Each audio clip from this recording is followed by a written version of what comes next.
It's 16 Sunday. Fam, talk about the draft picks one more time due to the fact that it's almost time to get into the real deal. As you know, rookie, oh, God, I can't believe it's almost time for the two early predictions. You got to do them. So this way, later on, we can say, I told y'all back in May that this dude was going to be a star. You know what I mean? The Niners draft for the past few seasons has always included some pleasant surprises. Guys that you never heard of before the 49ers brought them in for a tryout. And following that, the rest has been history on several different names. I mean, what is a Dre Greenlaw? Who is Fred Warner? Why'd they bring back George Kittle?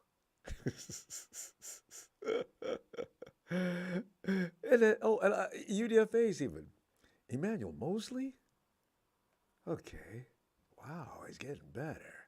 The 49ers, because you can go down the list. I can't remember them all right now, but I go down the list. The 49ers have made some nice choices. And yes, just like any other team, we have had some failures, but not as many as, there's a few teams that, I don't want to get into that right now. It's a waste of time. But ironically, the majority of the highest quality players added to the roster since John Lynch and Kyle Shanahan have taken over from the later rounds. All of the Niners picks 2023 were chosen from round 3 to round 7, which, falls right into the 49ers wheelhouse when you think about what they do in the draft. This is why I'm expecting more things this year than possibly ever. I'm saying a lot because there's not a Nick Bosa's in the world, and there's certainly a lot of Ayuks, and there certainly is not a Fred Warner. Well, it's third round, fourth round. Yeah, third. Fred was fourth. Fred was third round. Yeah. So tonight we'll go to the phones after a brief refresh of the 2023 draft picks for your predictions as to how they will immediately affect and impact the upcoming roster. Football time. It's football time. Matt Burrows of The Athletic on Thursday tweeted, the San Francisco rookie minicamp will take place on May 12th to 13th. You know how many days that is away. May 12th to 13th, 10 days before the start of voluntary OTAs. Football never ends, fam. It never ends. But how about this upcoming issue? It'll be interesting to see how the Niners navigate the quarterback situation in rookie minicamp since none of their 4 quarterbacks are eligible to participate.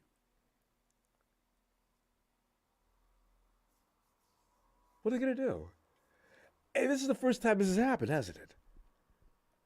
Maybe that's why Kyle usually drafts a quarterback every year, so he can work the minicamp.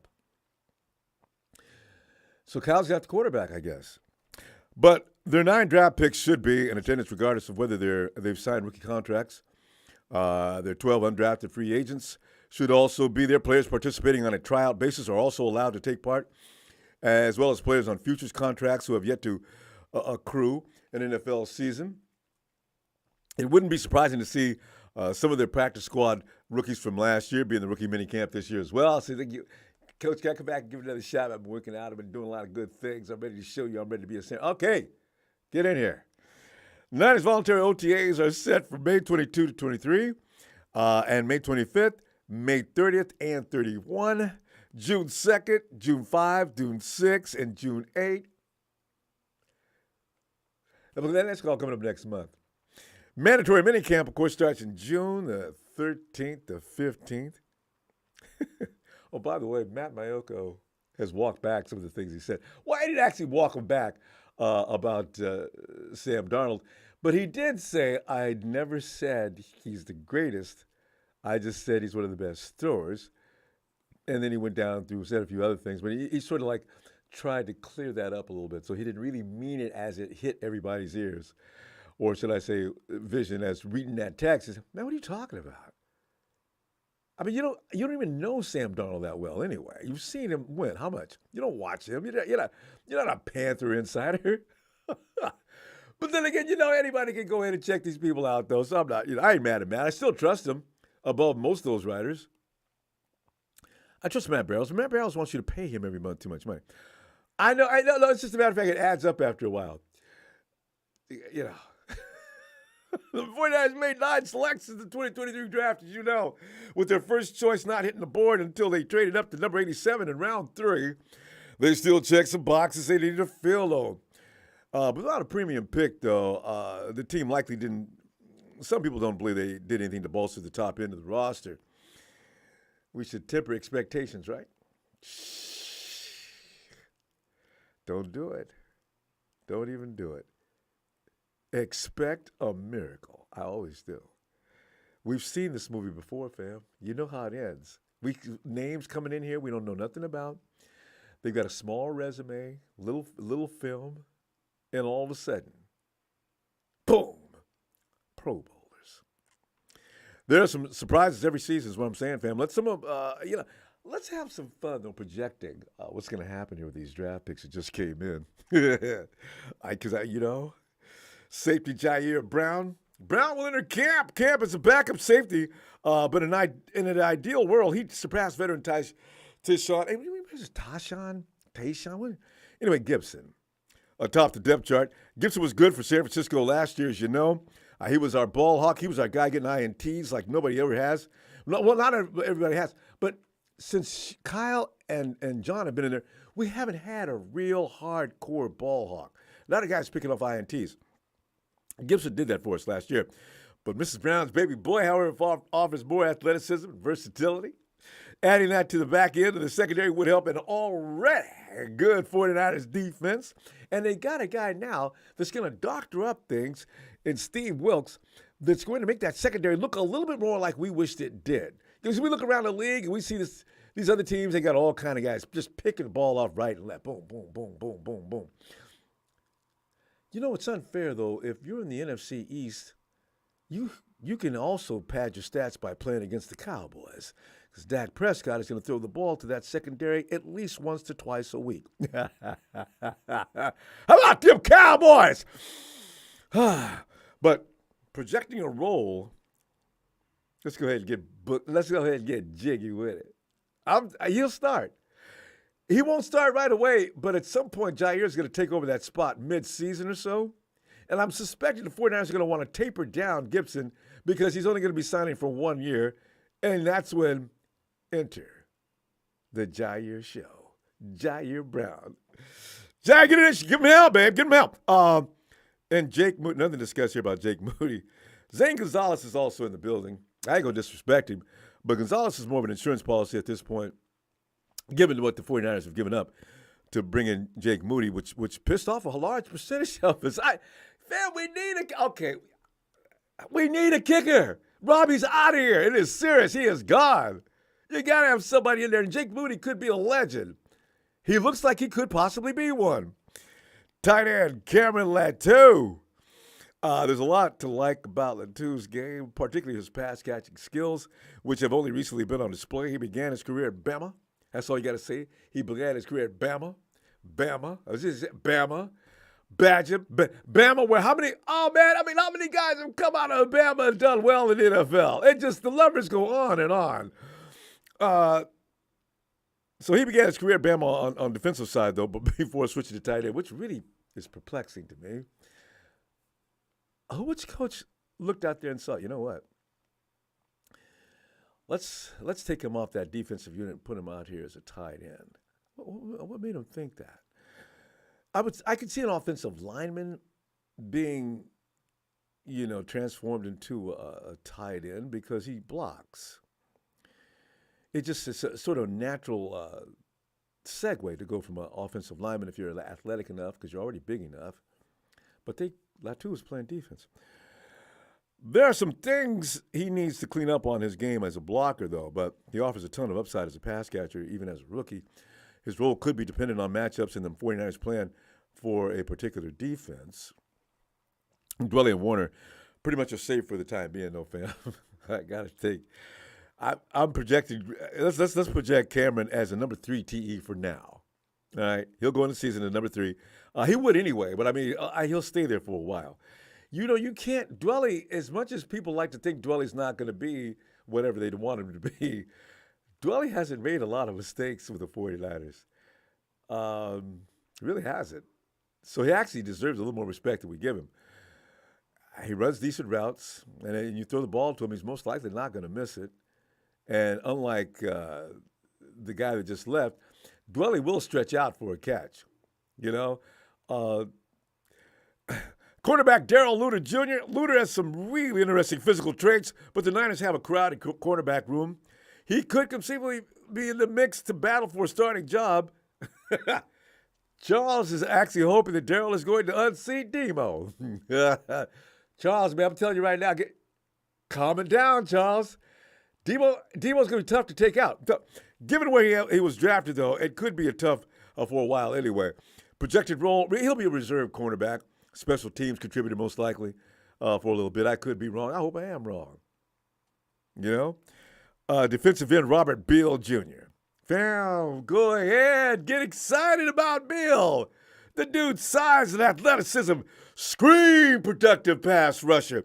If there's a concern, it's that with all those physical tools, though, he could only come up with 9 sacks in the last 2 seasons at Georgia.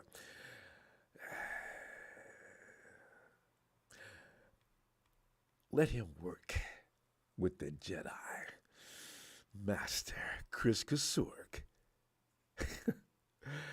We'll see after that. Then we'll talk, okay? Don't be shocked if Mrs. Beal's baby boy finds his way onto the field as a situational edge rusher, because I got a feeling Kasurk is what said, get that kid Beal from Georgia. You think I can work with him?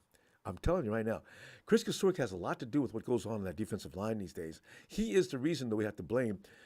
Well, we're not blame yet, but he wanted Kinlaw so much. Kyle said he was texting him daily to remind him.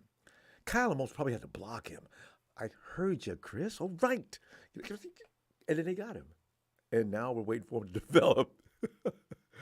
But don't be shocked if Mr. Beal's baby boy, fam. If he finds his way on the field as a situational edge rusher, just feed him some Rams meat every day to make him crazy. You're not going to, when they're out looking for fugitives and they take some of the clothes or something the fugitive has and put in a dog's face and, oh, God, it stinks. God, find him, get out. And then, of course, they end up chasing him down. Projected role, rotational defensive end. He's going to be in the rotation. Yeah, he is. Linebacker D. Winters and John Lynch called Drake Greenlaw's name when he discussed Winters' playing style? Say what? What? Drake Greenlaw? D. Winters in the same sentence? It's a high bar, but it seems D fits the mold. He's undersized and very fast, getting him alongside Greenlaw, and Warner could quickly turn him into another in the line of very good linebackers who've come through Lynch and Shanahan.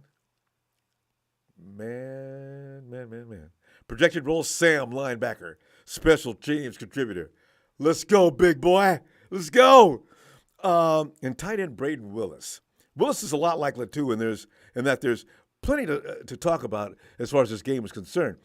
He was a capable blocker. He was a capable blocker in college, especially on the move. Ooh, now you know why they got him. Which will serve well for his chances to play with Kyle Shanahan and as a pro. Braden's athleticism and ability, move after the catch, could also help him find his way into some pass-catching work if the blocking translates to the NFL. These are those surprise guys that they bring out on the field that the defense has no idea about them. Boom! There he goes. Fam, remember we talked about this kid back in May? You know that's 2 touchdowns from this season? The defense didn't know who he was or what he was doing out on the field. Whoever the quarterback is, they knew who he was. Projected role, number 4, tight end for now, though he's got to come in and prove that he is all of that in a bag of chips. Wide receiver, Ronnie Bell. He may be the most interesting wide receiver on the 49ers roster right now. Seriously, fam. Look at some clips on that kid. He got open in college a lot without elite physical tools or athleticism and had a career year in 2022 while bouncing back from a torn ACL the previous season. I kept watching. I said, how the hell did he do that? You know, some guys can just do that. They can find those creases, or they're watching the defense and how it's acting, and they move accordingly. He has that talent. That's a gift. You don't learn how to do that. He's also a willing blocker in the run game with a playing style that should translate right away to special teams. And we don't want a special teams that gets your butt kicked like we did last year. Fam, Mrs. Bell's baby boy could be another game changer. I mean it. Keep an eye on Ronnie. Projected role special teams contributor for now because our wide receiver room is just a little too good. Then again, some people get injured sometimes. You got to keep him. Kyle's got to be careful with this. Don't put him on the practice squad. I wouldn't do it. I don't know how you're going to do this. Linebacker Jalen Graham. How about this for an endorsement, fam? Former 49ers GM Scott McCloughan really likes Jalen Graham, fam. I got a lot of respect for Scott McCloughan. You know what? The measurables for Jalen Jing don't jump out. But McCloughan told Matt Barrows he loved what he saw on tape. And that's all I need to hear.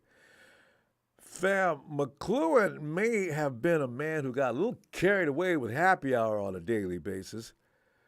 But that dude could judge some talent. You know, that Harbaugh's team was not that of Trent Baalke, no matter how much Trent says what he says. That was McCloughan's team. He picked all those dudes, you know? So I'm kind of, McCloughan said in the Athletic, quote, because I'm telling you, this cat's got change of direction. He's got instinct, he's got eyes, and he's got pass rush too. So on third down, he can put his hand on the ground, unquote. GTFOH. Really? If Scott is right, Graham will battle for the Sam linebacker spot as well. If not, there are still plenty of reasons to believe the Niners' final pick in the draft could make an impact in kick coverage. Projected role, he's not going anywhere. He's special teams contributor, if nothing else, till we figure out what to do with him. Yeah! Like it. Fam, you know, as I said, there's going to be some surprises in this draft. And who are they? Heck, they all look like surprises, really. We're going to find out. Because as I said, all these guys came from schools that really had to deal with a lot of competition all the time. We usually find some solid picks in schools that aren't the Division IIs and things like that. But this time, we're starting from the top and working our way in. Just a few couple more weeks so we get started. Remember to start with chill, Phil. Hey, Ronbo. Hey, Phil.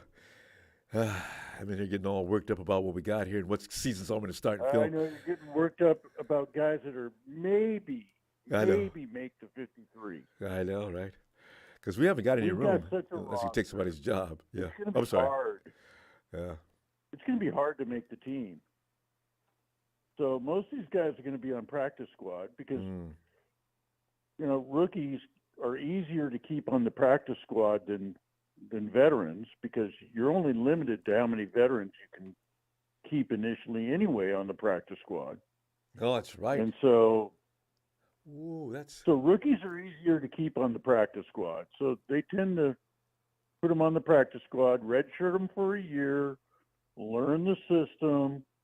You know, the guys I'm looking at to have big years is Colton McKivitz at right tackle and Drake Jackson at defensive end. Yes.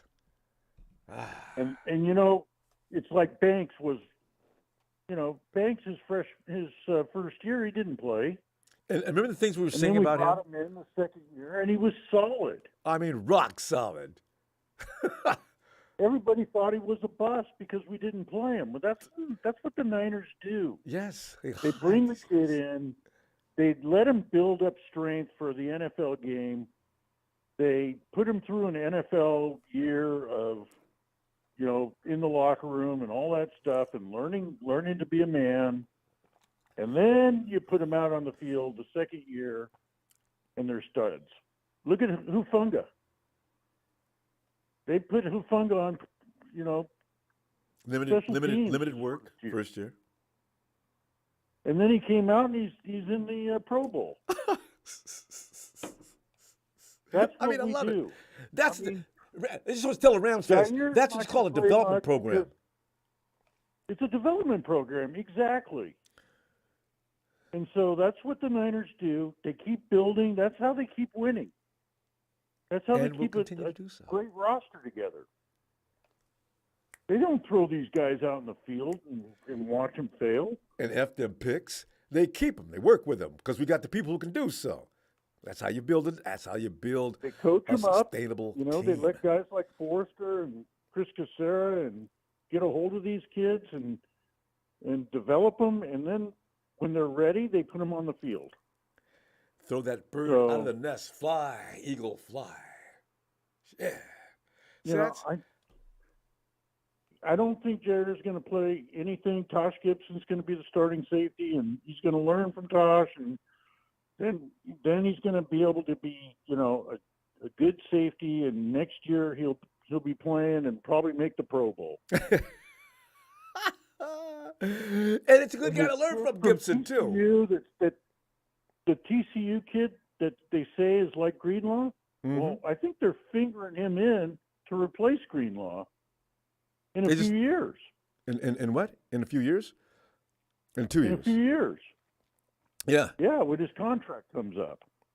So that's what. That's what the Niners do. They're thinking 3-4 years down the road. We're thinking immediate satisfaction.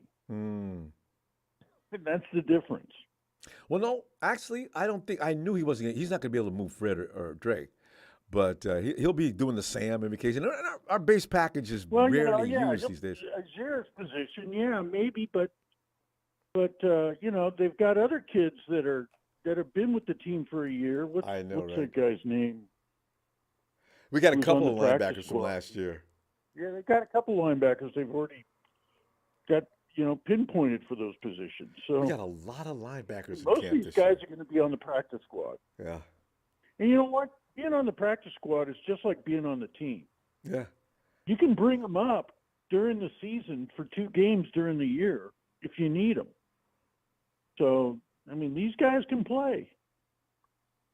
So eventually they may, you know, help the team out. But for the most part, if you can't play special teams and you're not a starter, you're gone. You're probably going to be on the practice squad. Yeah. Because Cal doesn't want anybody sitting around doing nothing. If you can't keep busy, then I don't need you. You need to be doing something at least on the special teams. Yeah, that's Kyle. You got to work. You got to work. But no, I like our team. I mean, honestly, I think the 2 tight ends. I think Dwelly's odd man out. You do? Honestly. Do you? Okay. Yes. I think Warner, he's going to make it because he's a good blocker. Yeah.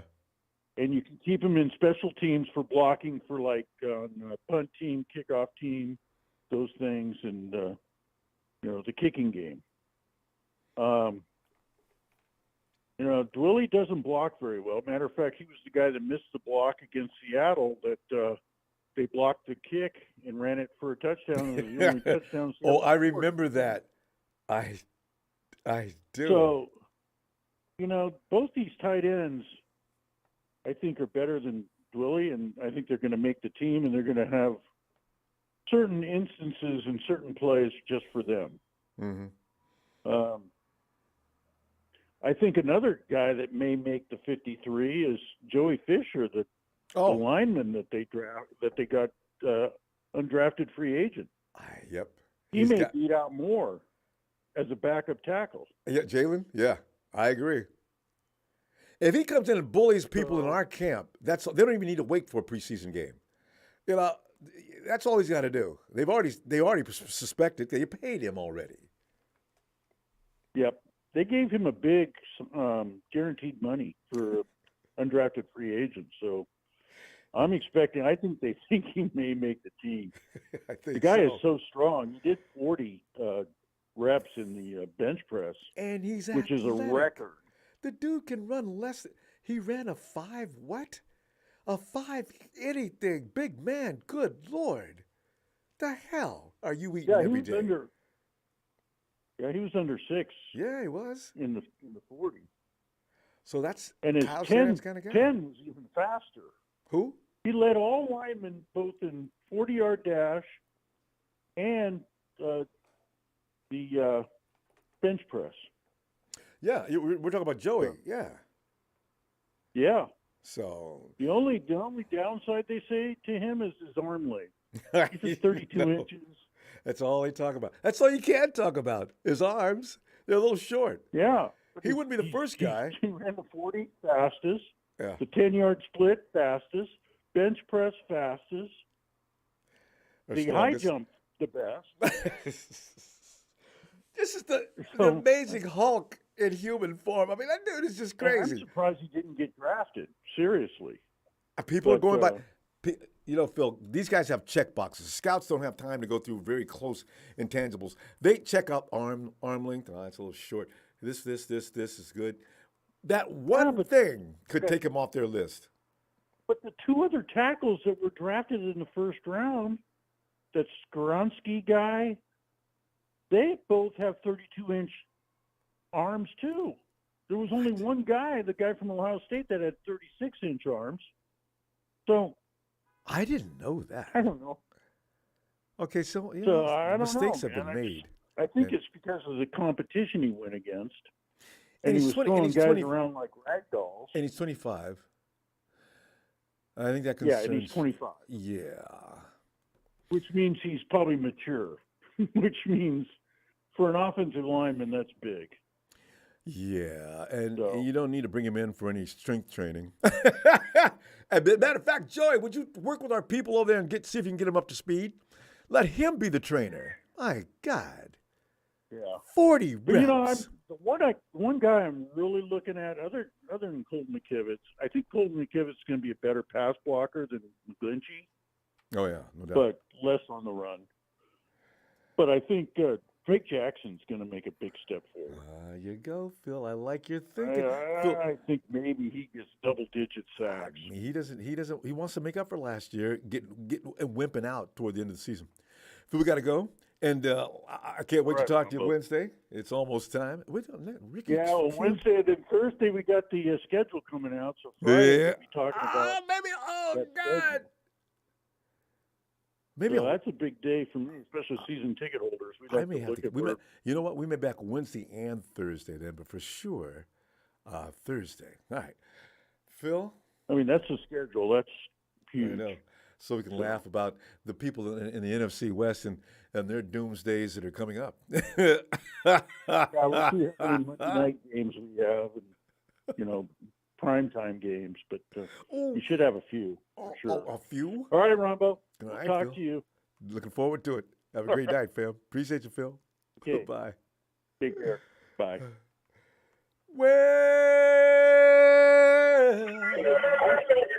Well, it's a big show.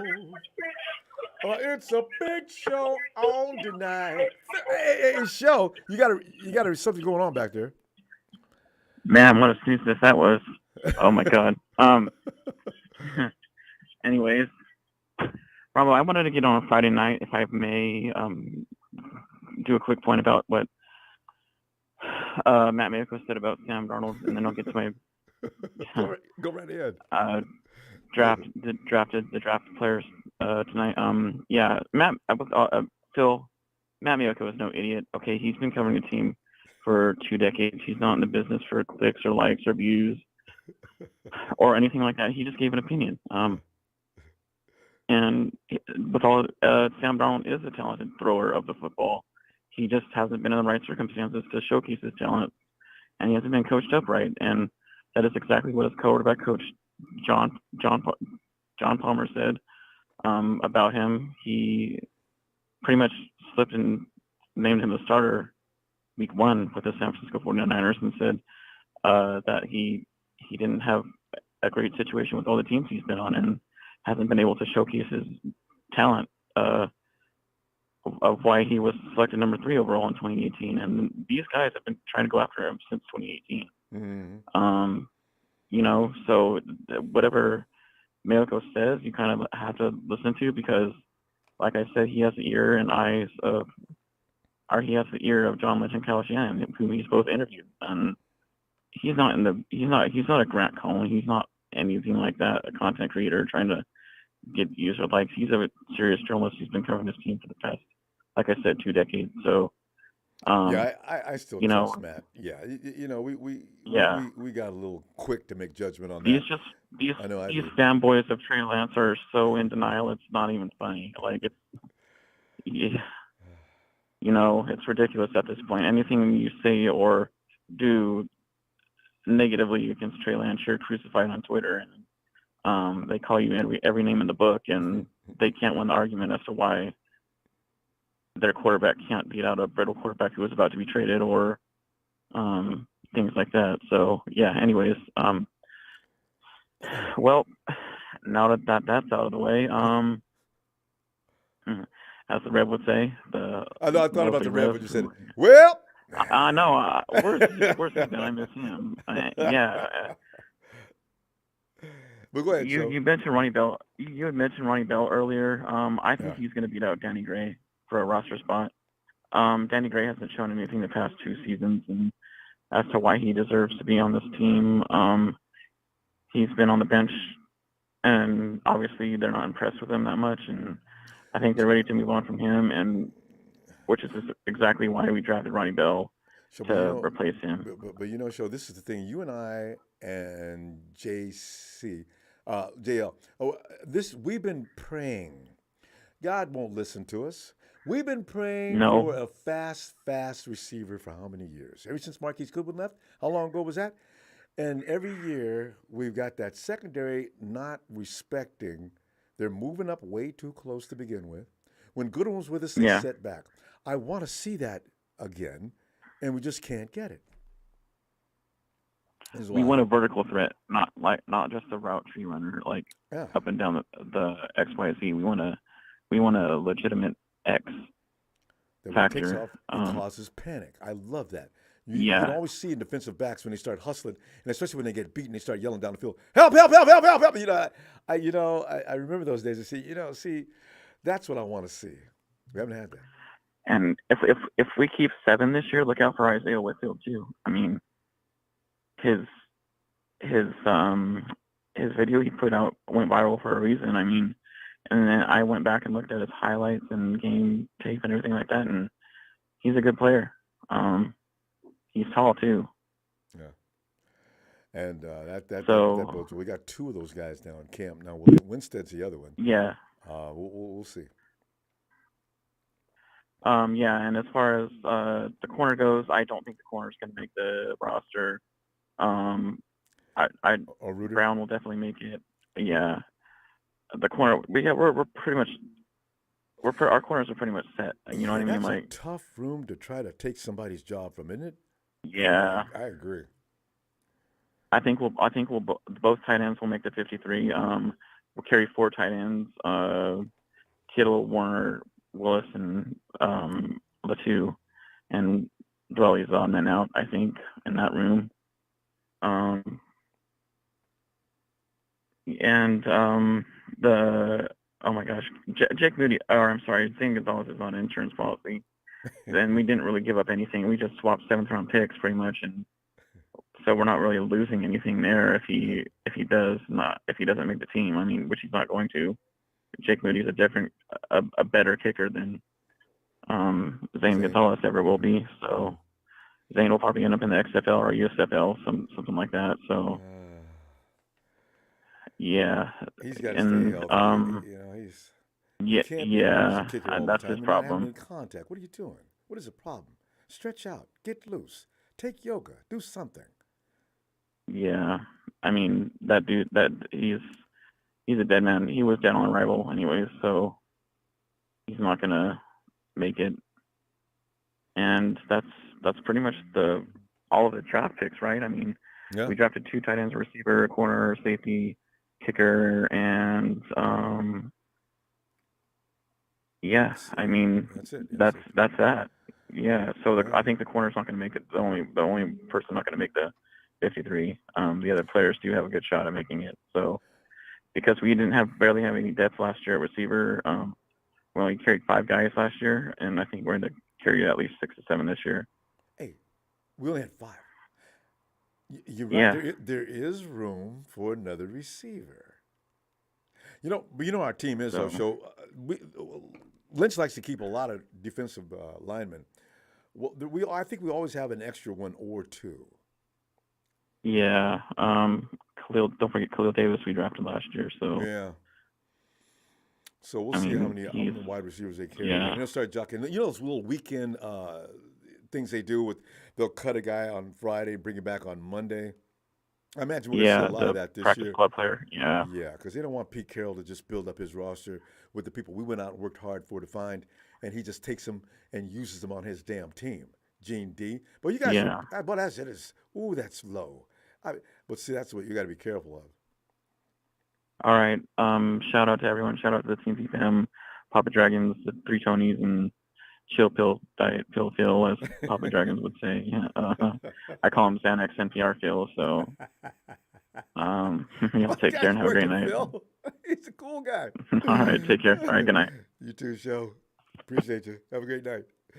Yeah. Hey, get Anderson here from Texas. Anderson. What's going on, boss man? Hey, Anderson, man, I'm sitting here enjoying these draft picks, and like I say, being from the third round and down, I kind of feel like all of them got some skill and talent and good. I don't know who we're going to be. This is a tough roster. I mean, we ain't like we were back in 2017, 2018. Anderson, understand? It's now to break into this roster. I mean, you got to be really good because Kyle, they're not cutting anybody that's been doing a good job and will continue to do one. So yeah, it's gonna be. I don't know. Nah, hey, I don't want to just put nothing out there, but I think it's gonna happen this season. I mean, I think it's gonna happen this season, just 'cause it's like I'm not gonna say we was missing something last season, but we wasn't. The only thing we kind of was missing was really like what you just got through explaining. We was missing that deep threat. That's about it, really. And I think. And hell, Ronnie Bell, I think if he could take the top off and do what Danny Gray couldn't do, shit, I'm all for it. Same with the undrafted player. We got the Winstead. Oh, Winstead. Big, bad Winstead. Yeah. 6'4". If they can do it, if they can do what Danny Gray couldn't do, I'm all in for it because that's really all we're missing. Just somebody to take the top off the defense, because I'm pretty sure everybody else could do the rest. And as far as the defense, man, this secondary is gonna be so beastified. And I can see a Jair Brown coming in every other play, maybe. Probably not no situational down, but somewhere in between there. Maybe on like you know what I'm saying? Maybe on a punt or something. Hopefully not. We ain't got to do that. But I can see him probably doing something like that because, you know. But Anderson, before you get out of the cornerback room, though, I just want to say this. You know, because you got Ambry Thomas is probably the guy walking on thin ice, and his job can be challenged for. Diamador Lamore, no matter what Charles says, is going to make this team, and he's probably going to start. Yeah, he's gonna start. Hey, he's the reason why we beat the Cowboys. I'm telling you, Demo don't get enough love yet. But anyway, Demo, Javaris on the other side, of course, in the slot, the new kid from Atlanta because Jimmy Ward is gone. Now, after that, anybody else, Womack, I like him. How do you feel about Womack? You think he stays? I'm pretty sure he stays. I'm pretty sure he's going to stay just strictly because, you know, he can get down the field quick on special teams and make plays for us. And every now and then, he probably come in and get one little interception or something, but that's if he get in. He's like tape. He's vicious. He's tenacious. He's all over that defender. To the point I thought he would get flagged. But and then now the dude, who was the dude talking about? He said he's gonna come take somebody to come back spot the rookie. I like that enthusiasm. I like that. Did Luter say that? Daryl Luter. Was it? Yeah. I think that was him who said that. I like that attitude. I like that. So shit, hey, if Ambry can't come in and play, bye. Yeah, Ambry better get right. Get his mind right, because he can play, Anderson. We've seen him. Yeah, he can play. I don't know what is he doing. Come on, man. You heard something about from Odell Beckham. What the hell? You know? And in the game, in that same game, Cole McKivitz came up big again and it done. You know? People forget that. And Ambry did a decent job against the Bengals. I mean, look at they got Higgins. Well, I don't think he had to deal with but you know what, Higgins, to me, Higgins is underrated. Higgins is scary. Higgins is underrated. Higgins, my God, Higgins is long, quick, man. I don't know. I don't think what's his name, Amari Cooper. Not Amari Cooper. What they star? I don't think he played in the game. No, yeah, he did. He did. Play the game. Never mind, he did. Who was on him? Anyway, the thing is, Ambry was he got better and better each week. Comes back the following season, all of a sudden he can't play. I said, what? So something's wrong in his life. Something went wrong. Yeah, he probably got some bad name, and it ain't go high. It's probably what it is. He probably met the female. He ain't get burnt on the field, but he got burnt. You know, fucked up his confidence. Him and Reuben Foster, man. Women just determine what they're going to be like from day to day. Reuben just now trying to get back into the league. Reuben Foster was one of the baddest mofos in Bama's history. And now... Man. God. Man. But D. Winters, I think he's going to be good. I think he going to be he's a good pickup for us. He may not have what it was. I said he was short or something. Who you talking about now? I can't remember. D. Winters, the linebacker. We got from he's gonna be beastie for us. Yeah, he's undersized, but he's fast. Yeah, that's the thing. Yeah, that's all we need. That's our really linebacker. That's all you really need is some speed and the ability to just get up the field and put that hard hat on somebody. Show them what the linebacker position is all about. Mm-hmm. You know, we're good at getting linebackers. We always keep at least 2 Pro Bowl caliber linebackers. When's the last time we didn't have that? It goes back a long, long way. We get always. And as far as the quarterback, man, I'm like this, man. Hey, the dude may not he probably has one season in college, but look at the record he set while he was in that one season. As far as the rushing, the passing, the no interception thing. Yes, it might have been, but let's look at the reason why he went number 3. Let's see why he went number 3 before we start making all our judgment about good. Kyle Shanahan got the man hurt, man, with that bullshit. You know what I'm saying? That line wasn't ready for that. Playing the goddamn monsoon. Then the next week he playing against the goddamn the Sea Chickens, and you know they've been I think they had a bounty on somebody on the team. But anyway, shit, we gotta give people chances, man. You can't be judgmental so quick. But I think the boy is gonna shit. I think he's gonna shit. I'm like, I think he hear the noise. He hear the noise in the background. I think he's gonna shit. Now, Tom Brady said something about Trey Lance, so I'm gonna leave it at that. What? Yeah, he said he see Trey Lance becoming the next best thing. Whoa. So I'm gonna leave it at that. I'm gonna leave it at that right there. But do you know that right now Vegas MVP honors and things like that, they've got Trey listed high on the list above everybody else on our team. Well, I don't know. We'll see. The table is set. Because, you know what I'm saying, it's not that they seeing what went wrong with his development and thing. He got injured the first year. He got injured again second year because of a bonehead play when the offensive line wasn't really all that good to perform what you needed them to perform or execute. But now this year, since they will be, listen, it's gonna get it on popping. But at the same time, his time is coming up soon to show everybody. Then, all right, and so we got to roll. Yep. And I'm gonna look for you on. We'll be back here probably Wednesday, Thursday, and Friday. It looks like now because Thursday I forgot schedule day is Thursday. We'll see you then, fam. All right. Oh man, I can't wait because my cousin keeps saying, depending on how the schedule release, we gotta get our tickets to the Cowboy game out there. We gotta get our because his dad because my uncle, for some strange reason, hires you a Cowboy fan and you live in Vallejo. That don't make no sense. You got because You're he's a your uncle. Cowboy Did he fan. move from Texas to Vallejo? Yeah. Yeah, see, Yeah, that's he what moved from happened. Texas. Yeah, Yeah. so he hadn't gave it Way up. long time ago. Yeah, so that's why he ain't Long talking time about ago. no 49ers. But Anderson, appreciate you, fam, because you are a 49er fan. I'll see you in a couple of days. Already, boss. For All sure. right, fam. Shout out everybody. Empire is going down. Hey, this our year. This our year. Because we ain't expected it Keep just yet. the faith. Keep the faith. Never lose it.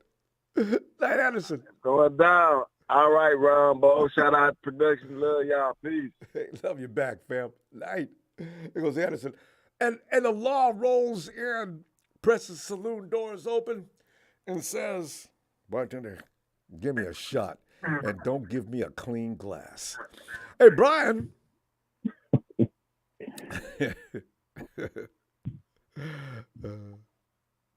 49ers Yeah. are red and gold. I'm going to rep those Niners till I'm dead and cold. Yeah. You other teams in the West, Cardinals, Rams, them Hawks, them chicken Hawks, you better watch out because the law is telling you to know your role and shut your mouth.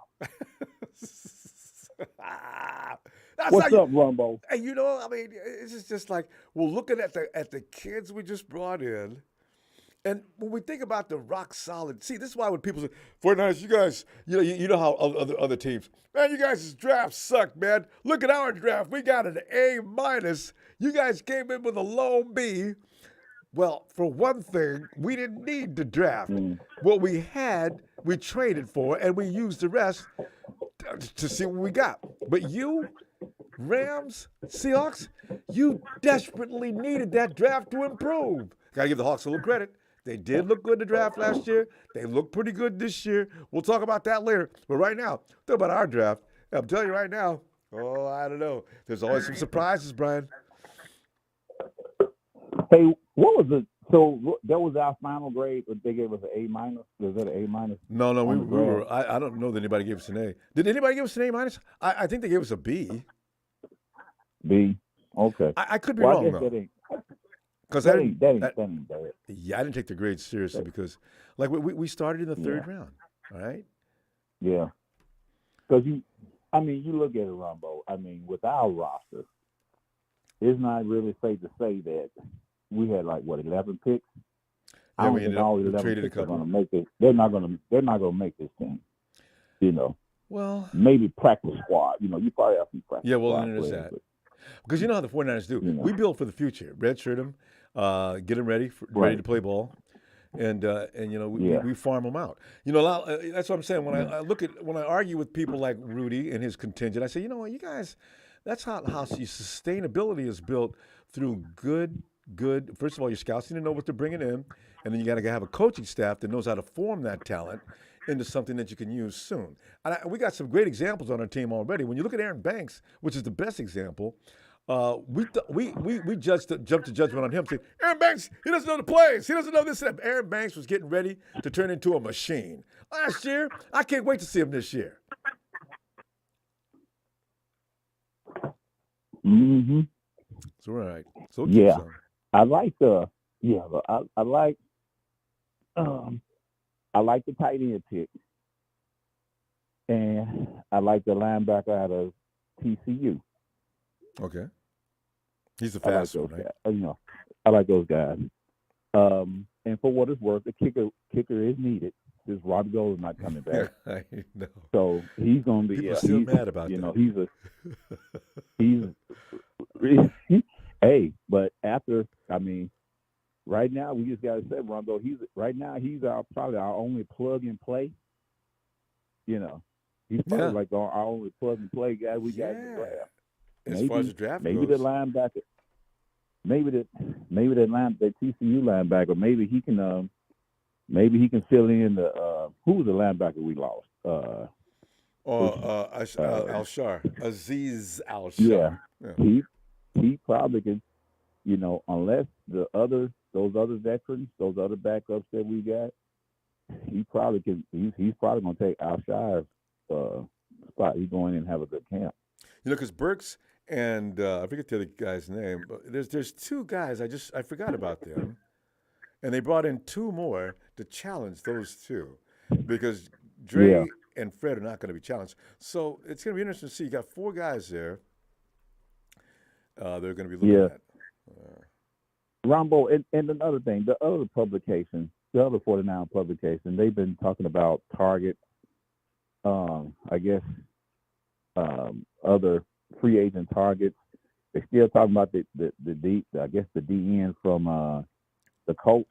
I can't pronounce his name. But they still talking about him. They even brought up Javon Clowney of all people. I don't. What do you think about that? Clowney gets brought up every year, and what I don't understand about Clowney is, why is he always available every year at this time? Exactly. Right. I don't understand. So I think right now, if unless he's gonna take the homeboy discount, that's Brian, this is how the Jadeveon Clowney journey got started, because he thought he was underpaid and underappreciated, and then he wanted a $10 million up, north of it, 10 mil to play, and nobody gave it to him, so he ended up settling every year. And now he's gotten to the point now, like you say, Jadeveon, we're not giving you upwards of 10 mil. Listen, what we'll do though, if you want, and I guess he goes and gets in his car and leaves.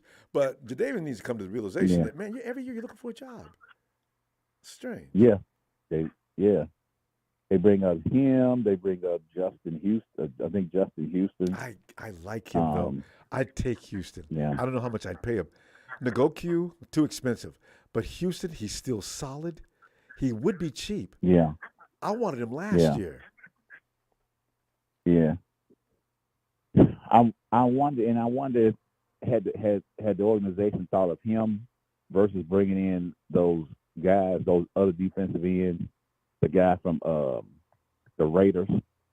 Had they even considered Justin Houston, bringing him in as a veteran leadership, for veteran leadership role? The 49ers or the Raiders? The 49ers. No, not Had now. they thought about bringing in Justin Houston? No, they should have done that last if they're going to do that. They're not going to do it now, because they were so busy trying to cut payroll that, if you bring in anybody else, and I think they feel like they've got enough people now that they're going to try to work with. So I don't think they're going to use that a priority pickup. Yeah, and you remember, and also Ronbo, you remember when they restructured. Who did that last deal? Who they restructured? Was it the running back? What's his name? Oh no, CMC. My memory's bad tonight. CMC. CMC. Yeah, they restructured. What do you think that? What's the reason behind that? Yeah, what do you think? They scraped up $8-something million. Yeah.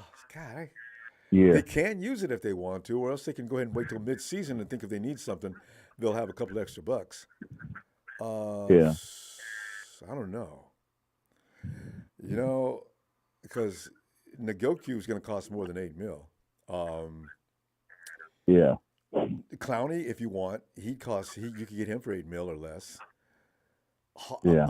And also Houston, I tell you, if they had a show of hands in that room before they vote, guys, we're going to pick up one of the veteran type defensive ends out here on the Nagoku. Hands, nobody, two people. Yeah. Clowney, nobody raises a hand. Houston. Yeah. Yeah. Hey, John, we can get him I bet you can get for 4.5. Do it. Yeah. Yeah. But I bet you, but Ronbo, but you know what? I think either way, it also helps that you have on staff one of probably the best defensive line coach in the league in person. So I think, I mean, I don't know if there's any other, but I know they're no better than that guy. No, and in fact, if he ever decides he wants to go, offer him some more money. Tell him he can't do it. Brian, Right. we got to go though, fam. Our time ran out quick. So, Brian, I'll see you though later on this week, maybe more than once or twice too, because the schedule's coming up there. I'm waiting for some news to pop up so I can jump back in here because things are going to get heat up now. So, Yeah.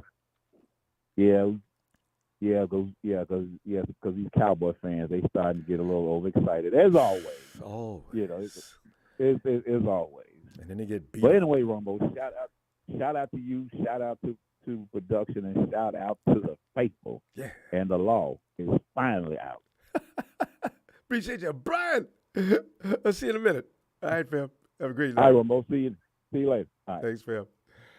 Hey, Mark. What's up, Ronbo? Mark, man, it's about the future. We have one. See, Mark, this is the advantage we have over teams that buy championships.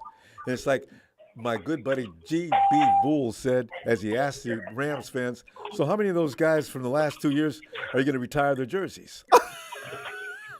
I love that. That's a shot in the face. See, that's the difference between an organization that knows what they're doing versus an organization that's desperate after 60 years, only having one championship. They do things like that. We're not in that mood. Listen, I'm starting to work. Okay, Mark, I'm sorry. Don't start the clock. Okay, Mark. I'm talking about draft picks. Get me started. The Rams. Ah! But Mark, draft picks. What are you projected? Now, I like what John Lynch and Kyle Shanahan are doing, but it's kind of messed up. They produce talent, which is great. It's because it's coming out. It's not like the Rams where you just get one championship. We're producing every year, with all this talent. One guy, we don't want to pay a guy. Yeah. Right. We don't want to pay a guy. Let him walk. Yeah. And then we'll, we got, we're bringing these rookies in, and hopefully they produce. But it's sad, but it's how they do it, And another thing, and Belichick, it's from the Belichick way of doing things as well. And by the way, Rudy, this is what I was talking about when I say 49ers philosophy that you didn't know we had one. See, boy, hey, but Mark, that's what I'm talking about. You got to build for the future, and the 49ers are doing that by bringing in some of these kids, and they're going to work them for a while and see if they can make them into something. If not, they're going to get rid of them and bring in the next batch next year. And save money by not paying those huge contracts to veterans. We're going to be pissed off about that if we see the wrong veteran leave, but this is the way you continue to be great. Yeah. Now, as far as, previous, like the bigger games, we'll lose, championship games and Super Bowls. Now, I'm glad that I like the draft because they got what we needed, but the only thing really stopping us is injuries.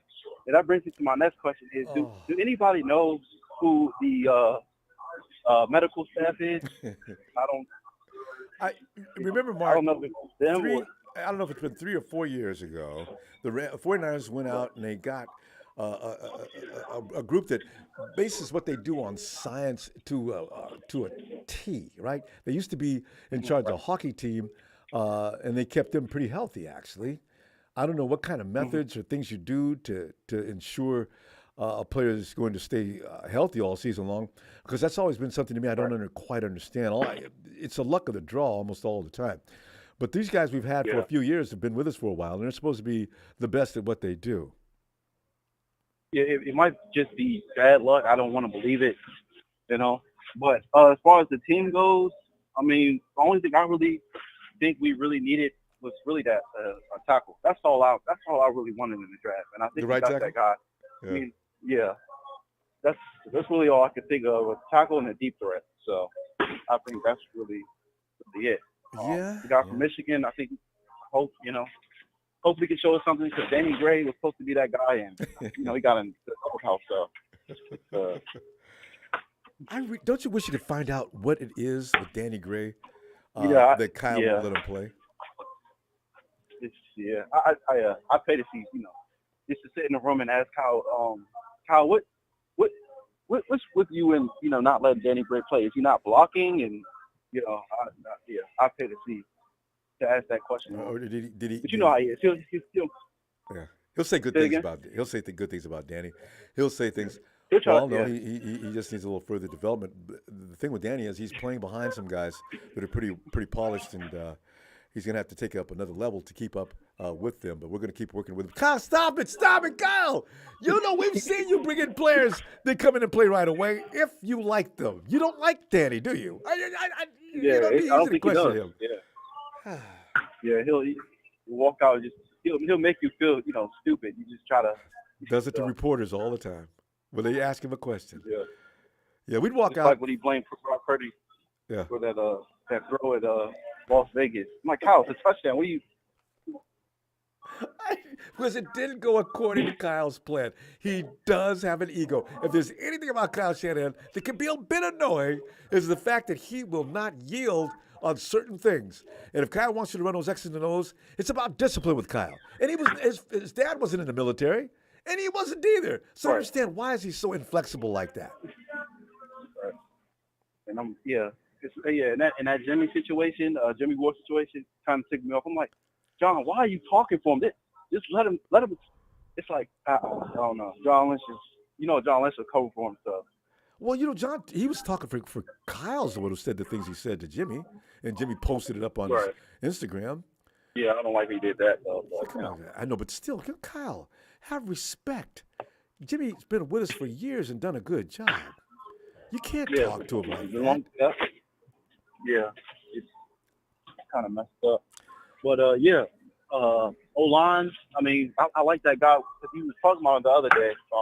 Joey. What college he went to. Joey. Yeah, Joey. Oh man. Yeah, I like him. I like that guy. He's a bully. I like it. But his arms are too short. I can't wait to see about them arms too short. You know what we're going to be saying, don't you, Mark? We're saying, I guess that dude laying in the dirt doesn't think his arms are too short. Help him up, Joey. You heard him. Somebody call his mom. Yeah. Because these are the things that they say. I don't understand why they make such a big point. Guys got all these other pluses, but you talk about that one minus. Right. Yeah. So, and I think, hopefully we got a first-round pick next year. So, Trent's about to retire. So then you got to get another guy. I know, right? Left side. So, because if we don't, this is it's sad to say when people say, "Oh, we have a window," because it's true. It's the window. I don't know, maybe 2 years, 3 years. But we got to replace Trent Williams because he's going to retire soon if we don't get.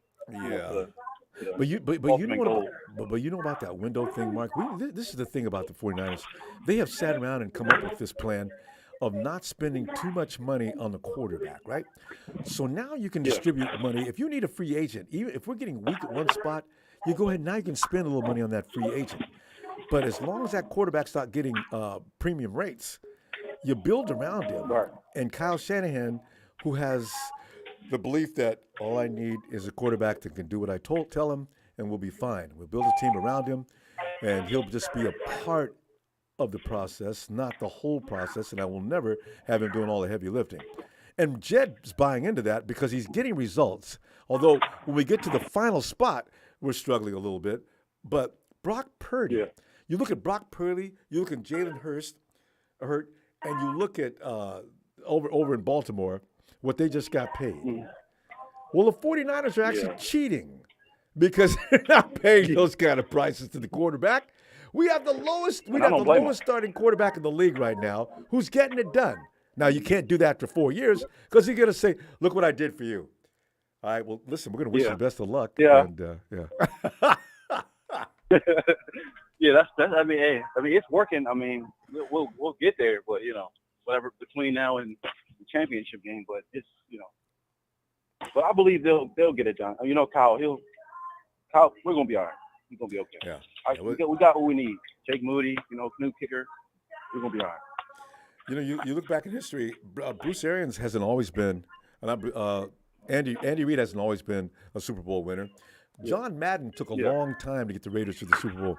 So this is why getting mad at Lynch right now is probably a little premature, but we're going to find out. Hey, Mark, appreciate you, fam. Yeah. I'll see you sometime during the week because we got the schedule coming out and see what else breaks in the news. All right? All right, Ronbo. All right. Appreciate it, Mark. Have a great night, fam. And there he is, the leader of the Dragon Clan. He is Papa Dragon. Get in here. What's going on, Ronbo? Oh, Pop, man, I'm just sitting back here enjoying being a 49er fan. You know what I'm saying? I just got me some These are new good sheets, times. 49er sheets. I got some pajamas.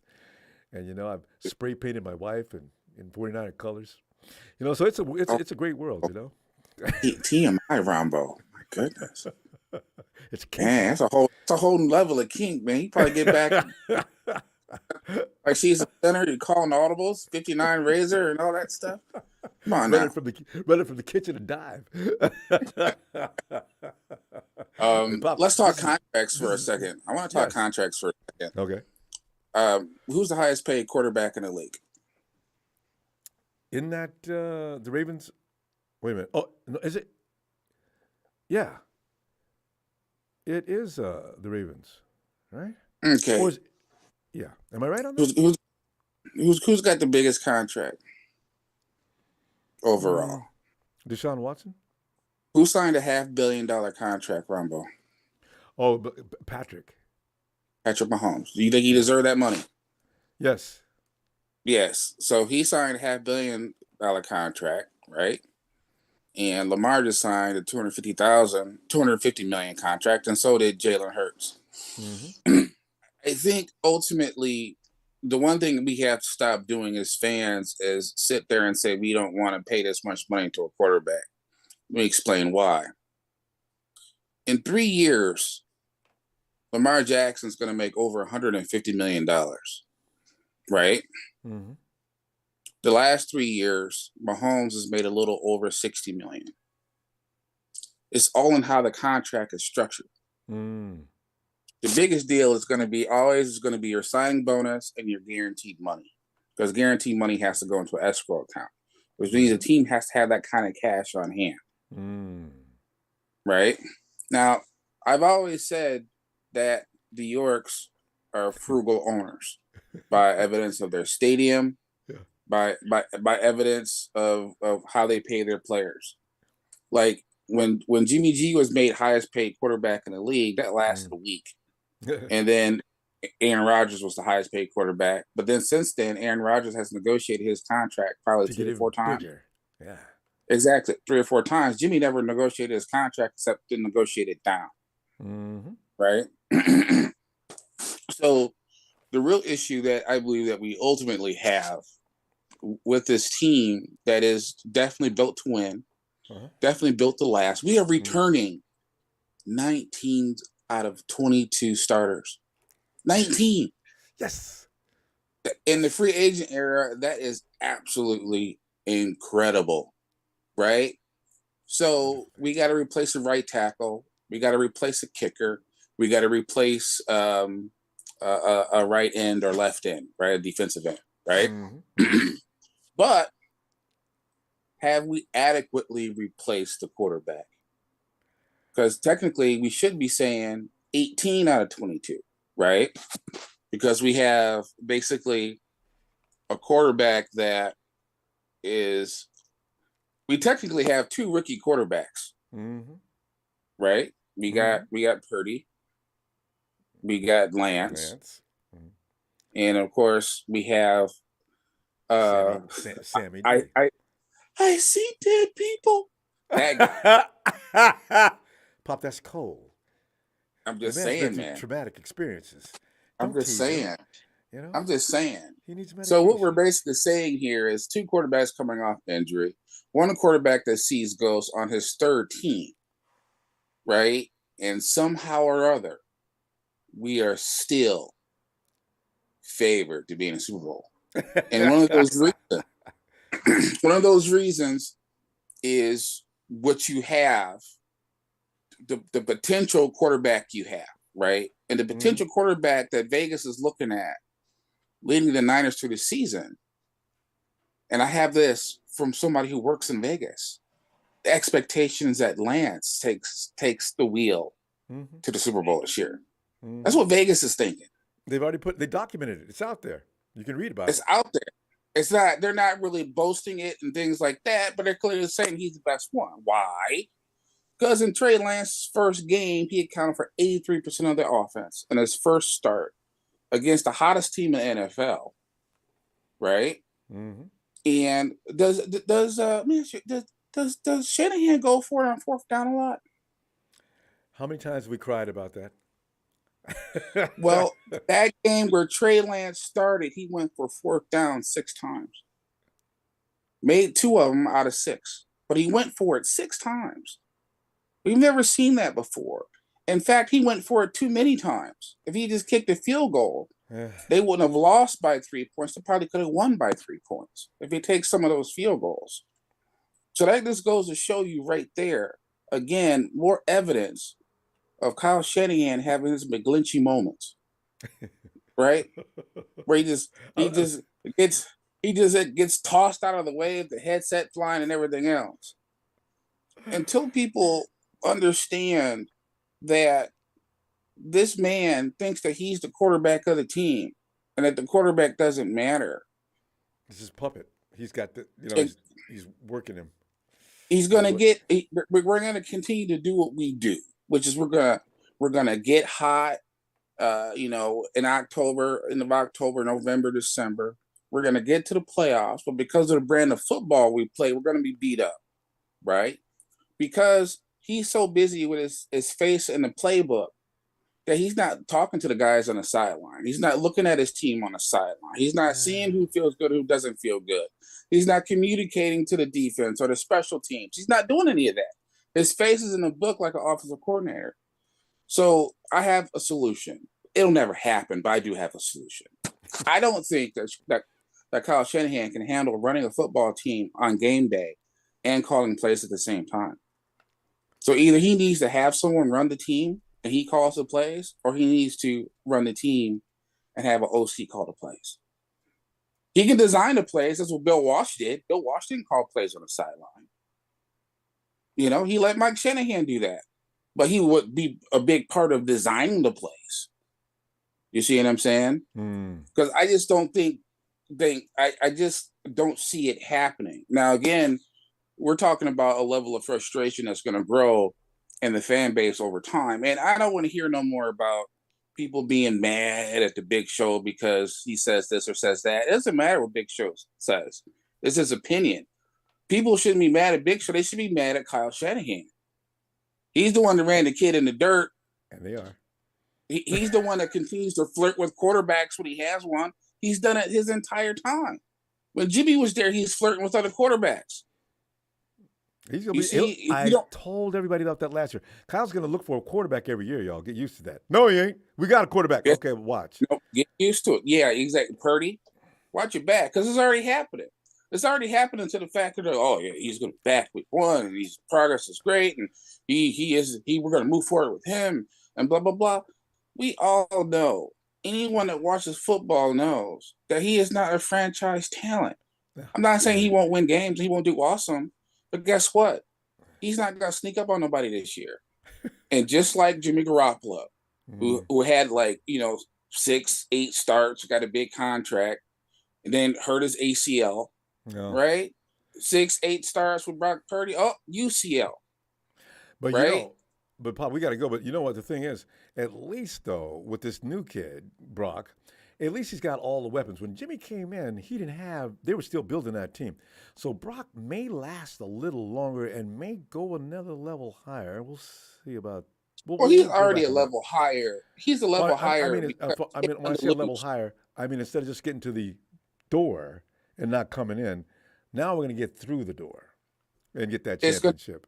Ronbo, it's going to be interesting because the quarterback they should start, they're not going to. And what's going to happen right now, the locker room is basically divided between Darnold and Brock, right? God help us. So we'll see what happens in the future. But, man, that's all I got to say. I'm trying to let people not arguing about which quarterback should start.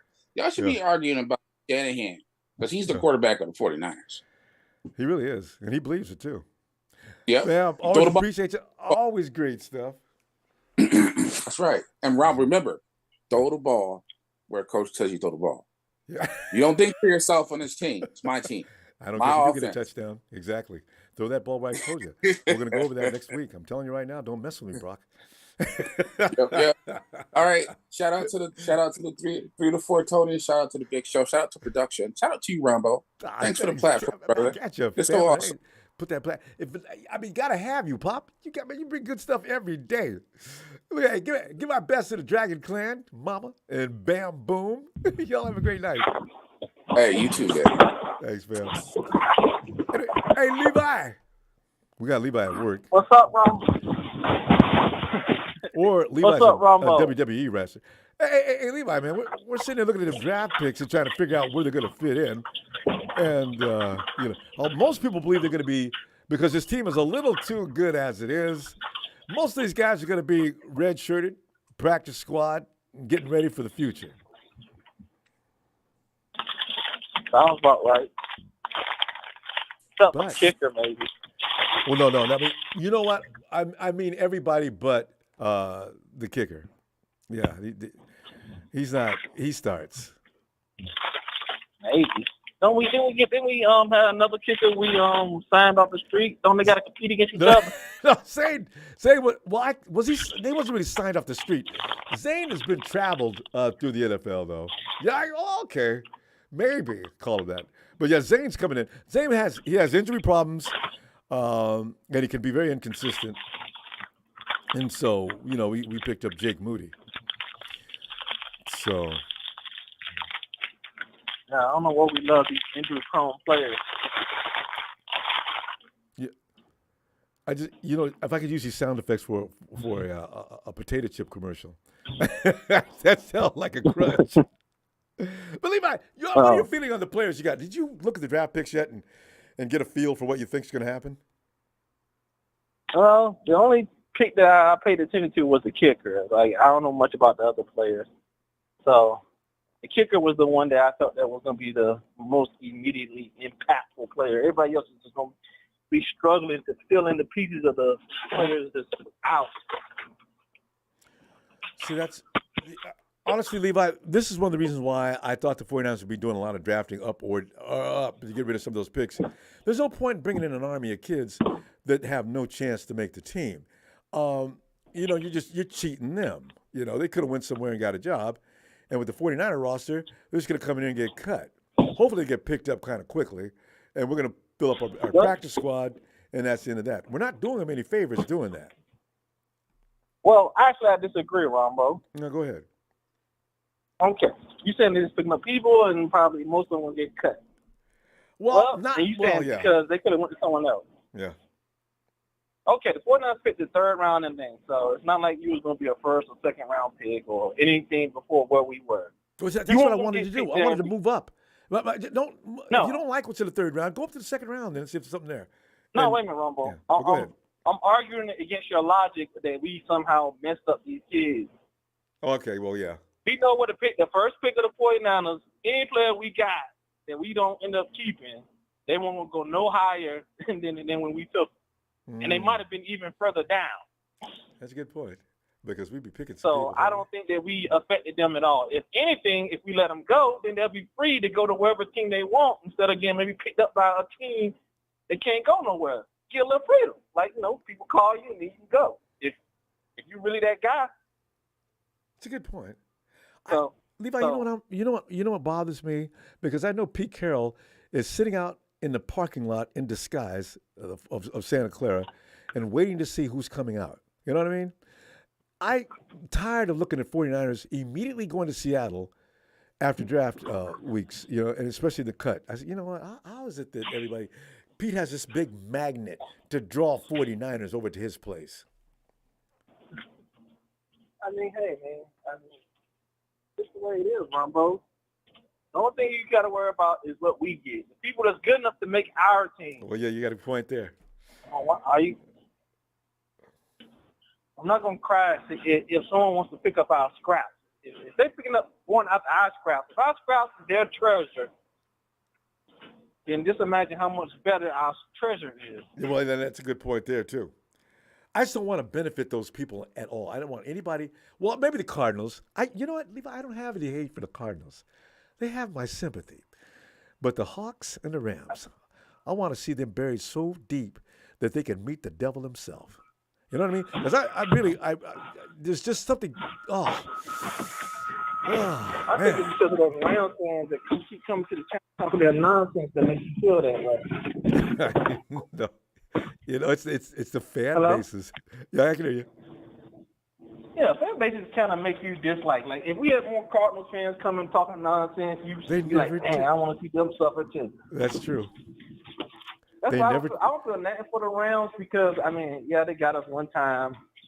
I know, and they I won't just feel a stop little sorry talking about about it, that. acting like it's been total domination of you guys for a long time.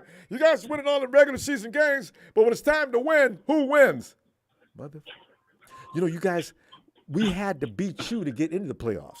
You better be glad we hadn't. When we didn't win the wild card and went to you guys immediately, your ass would have been whooped, and you know it. You got away with it. Okay, go ahead. I'm sorry, Levi. Get me started. So basically, I don't care about the Rams. The only team that bothers me is really the Seahawks. I know, right? I don't like the Rams because they're divisional rivals, and you don't like the divisional rivals. I dislike the Rams as much as I dislike the Cardinals. I find your Ram fans too hilarious to hate the Rams for it. They are a comedy act. I sometimes question how much they know about their team. I still can't get over that dude that said that Cam Akers was one of his favorite draft picks. I know, right? Yeah. I'm like, you're not a real Ram fan. You just Yeah, come here to troll. No nothing about it. Cam Akers is trying his best to get out of L.A., and they just won't let him go. So, kicker is the only one thing, and I agree with Papa. Really, the only thing I'm always questioning is the quarterback. Because when I look at Sam Darnold, I say, oh, Sam Darnold could be pretty good. I see him have good moments. But he just can't. He's that quarterback that when the things get rough, then you can't. It's hard to depend on him. But, transitioning through the system, he's okay. Like, run game's going, he's going to be good. He's going to make some plays. But as soon as the game be put on his shoulders, they say, hey, man. You got to make this play. Yeah. Can he do it? And the pressure, and the extra pressure is on. Yeah. That's a quarterback's life, isn't it? Can he continue to produce under extreme conditions? I still don't like people blaming Kyle Shanahan for all the issues that happen. Yeah, no, well, he gets his own share, but you're right. He shouldn't get blamed for everything. But I don't know, man. And I don't know, man. People like that. I don't know, man. Kyle Shanahan really as arrogant as people say he is. I know he got something. But I think some people might exaggerate it maybe a little bit. Well, or maybe it's just I don't listen. Levi. It's the conceitedness. All right, he needs to calm it down a little bit. When he had, and Pop had a good idea. When he was running things, he was spreading himself too thin. Maybe he should have let Mike over in Tampa Bay. Maybe Mike should have called the plays because as you can see now, Mike can call plays. I don't know. He's never going to let that happen though. So. Yeah. Okay. So Kyle Shanahan likes his level of control, and so far it's been at least decent for the 49ers. And we're mostly unsatisfied because we haven't won the Super Bowl. No. Yeah, we don't win a Super Bowl. We just not satisfied. Yeah, you got to compete. Like I told the Rams, I was like, you got to be regular season kings. Look, last I checked, you need to win in the regular season to get into the playoffs. So that's what we're going to continue to do. Levi, we got to roll though. Production's looking at me. We're out of time. I'll see you. All right, Ronbo, you have a good one. I'll you too, next fam. time. Thanks, fam. Appreciate you. All right. And the Big Show says, thank God Cal doesn't take the advice of Vegas as to whom will be starting quarterback the last half of the season. Thanks, Joe, for that contribution. Yeah, I think that quarterback battle is going to be really interesting to see. By the way, news now is that we're a few weeks away, and Lynch is feeling really good about the possibility of Brock Purdy being able to throw in Week 12, just lobbing the ball, not so. Hey, Tony. Hey, Ronbo. Tony, how you doing today? This weed whacker's pissing me off. I'm trying to fix it. Oh, y'all doing the yard? Oh, yeah. I'm in the shed. I had nothing I'm trying to repair the weed whacker. Yeah. well, you could. You know that scythe. You get one of them things and start swinging that puppy around. Be real macho out there. Take your shirt off, and as people drive by, wow, there's a real man. You'll get it. But Tony, we're looking at the picks. I'm gonna, it's and I know you can throw some Kyle Shanahan in there because Tony loves him some Kyle Shanahan. But our draft picks and how well they're going to do this year and predictions on them. Well, I think we lost Jimmy Ward. Yep. So they're going to probably have a look at someone to see if they can get someone up to game speed or at least dressed to be on the sideline ready to go for him. Well, but remember, we got that kid from Atlanta, though, to take care of that spot. I forgot his name already. But we've got him specifically to cover the slot. He's going to need a backup, though. But go ahead, continue. Yeah, we lost a Menahue. Who else did we lose? So the way I look at it is you look at all the players that we lost. Yeah, there's some spots and they're going to try and, you're right. They're going to try and fill those spots, and the rest they're going to just go development. You know what I mean? Along maybe with Nick Zakel, maybe he'll go on the O line. All the rest of the dudes that are ready to step up. Drake Jackson. Who else? Poe. Mm-hmm. I can't remember. I haven't got the list in front of me, but they didn't re-sign Poe. Poe's going to have to come in and try out for a spot. That's a good point. And Zakel, like Aaron Banks was in being worked on, I look for Nick. Is his first name? Look for Zakel to show up this week. Yeah, that's a good call. Yeah, because no one knows anything about him. Right, and we didn't know anything about Aaron Banks. They kept him hush hush too. So that's right.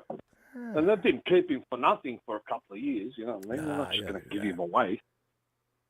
And Zakel has an attitude, which I can't wait to see. I was listening to Big Show when he was talking about what's his name, the quarterback. Lance, Brock Purdy, or Sam Darnold? Sam Darnold. And I just wanted to add to the Big Show's. There's only one dilemma. He hasn't had the luxury of running between the tackles yet.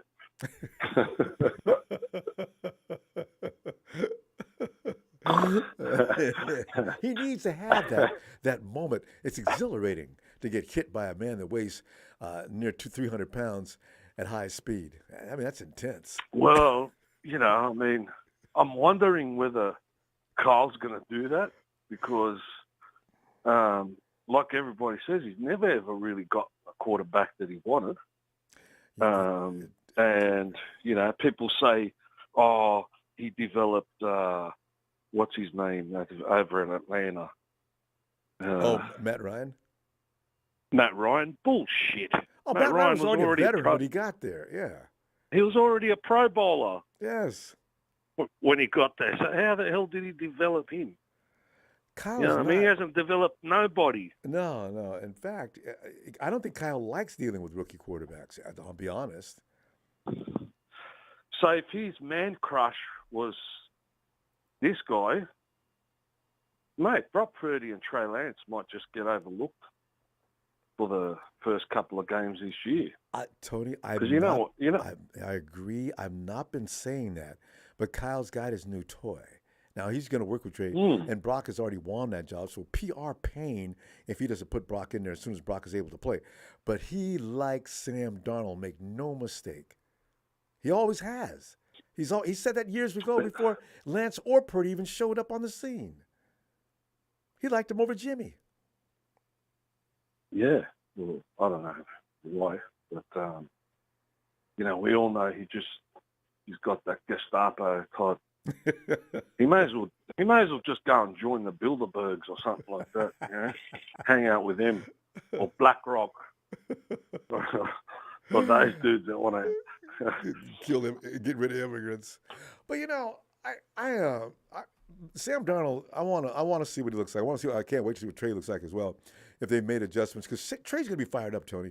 I'm looking forward to seeing what adjustments he's made, and can he be enough to impress beyond the bias that you and I just talked about with Sam Darnold. Trey was Jimmy 2.0, Ronbo. Yeah. All right, and what I mean by that is that Trey thought to himself, all right, I'm with the 49ers, and now all I have to do is listen to my coach and do exactly what he tells me to do. Mm-hmm. That's what I mean by he was Jimmy 2.0. Yeah. And Exactly. Kyle got him injured.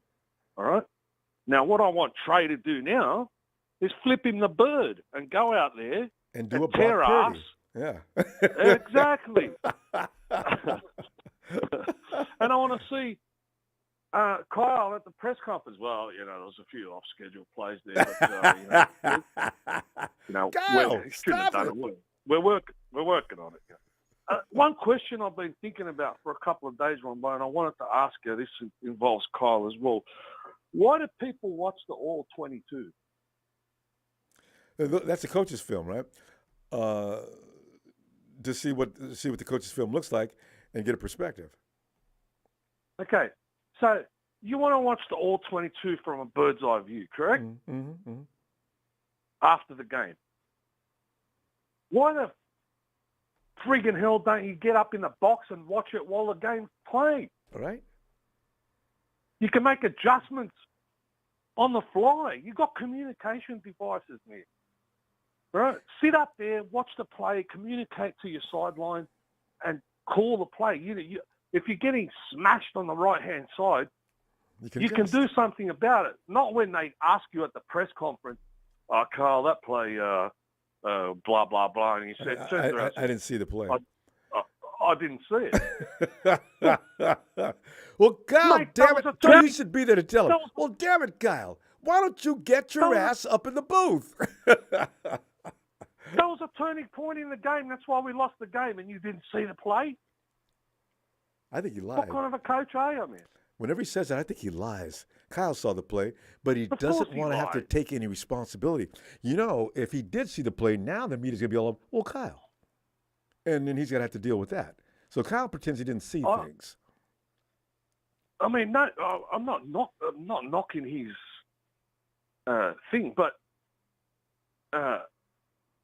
it's different when you see the field and the plays going on from up there, and it's different when you're standing on the sideline. Right. It's more. You can see more. You've got a bird's eye view. You can see if the opposition are too fast for you on one side, what the secondary is doing, the linebackers, this, that, what lanes you need to close. I don't know. I just don't know their way of thinking. I'd be up in the box watching it and just communicating to someone on the sideline and just say, call this play for the quarterback. And they got headsets. He doesn't need to stand on the field. If I want to communicate with my people, we've all got headsets. We can talk. There's no need to be down. Yeah, he can communicate with Dre, with Fred Warner, and this guy and that guy. Yeah. Put your assistant down on the field. They can make adjustments on the fly instead of going back half. Well, we're going to have to make some adjustments at halftime. That just kills me. You and me both. I've been saying Kyle's to be up in the booth. That's where he does his best work, because Kyle's whole thing is to look at the weakness of the defense and exploit it. Well, how are you going to do if you're going to tell him, I didn't see that play? Oh, Kyle, there's better ways to do what you're doing. Oh, man. Tony. And I know all these people, they say about Kyle, they try and protect Kyle. People say he's great. I mean, George Seifert won 2 Super Bowls in 5 years. I know. He's right? amazing. And now this guy's 8 years in, and I don't follow Kyle. I follow the 49ers. Kyle's not going to be there one day. What are these people going to do? Go with him and change teams? Or just stop with football, period. Because nobody's going to root for anybody else in California that lives there. So Tony, we got to go. Let me talk to you later on the week. We got the schedule coming up soon. It's going to be fun. All right, brother. Shout out to Big Show, Big Papa, Dragon, Ellis, and the rest of the crew, and the Empire. And see you in the next chapter, brother. Looking so forward to it, Tony. Have a great day. And hopefully that weed whacker gets fixed here in a minute. All right. Have a great day, Tony. Cheers. Thanks, mate. Cheers. Cheers.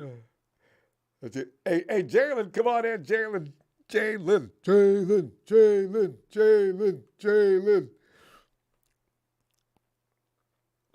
Rams, y'all some bums. Seahawks haven't won a ring in 10 years. I know they can't be fun. Mm-hmm. What's the word, Ronbo? You know, we're looking at them draft picks, and, you know, every year the 49ers at least get 2 or 3 surprises. And the team this year is going to be pretty tough to get into. You know, you look at them and see how many guys are going to be leaving, how many guys are going to be sticking on the practice squad. Is anybody going to take anybody's job, Jalen? What are you thinking? Womack's going to take somebody's job. Whoa. But Womack's a last year's pick, so you know what? He would, if it's going to be somebody who would do that, it would be somebody like him that's got some conditioning, some practice in with the 49ers. So I think Womack's going to start. I think somebody's going to be in front of him at first, but I think he's going to start. He's going to be similar to how you know how we always have a guy that don't do much his first year, then his second year he pop out. But Womack looked pretty good last year, actually. He just sort of slowed down. Like, you show the little glimpses. You get the little glimpses of it. Yeah, he's got talent. And he's vicious. That's what I like about him. Womack don't even know how big he is. He don't care. He's coming Skills at too, Ronbo. He got ball skills too, Ronbo. But just a little elephant in the room that I wanted to clear up.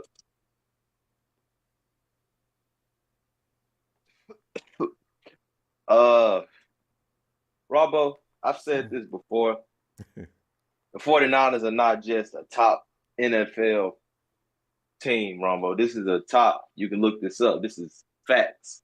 This is a top franchise across the country. This is a top sports franchise across the country. Absolutely. So sometimes hearing some fans saying that they're settling for us just being competitors instead of not being upset about not being able to continue to be champions like we are, I ain't gonna lie.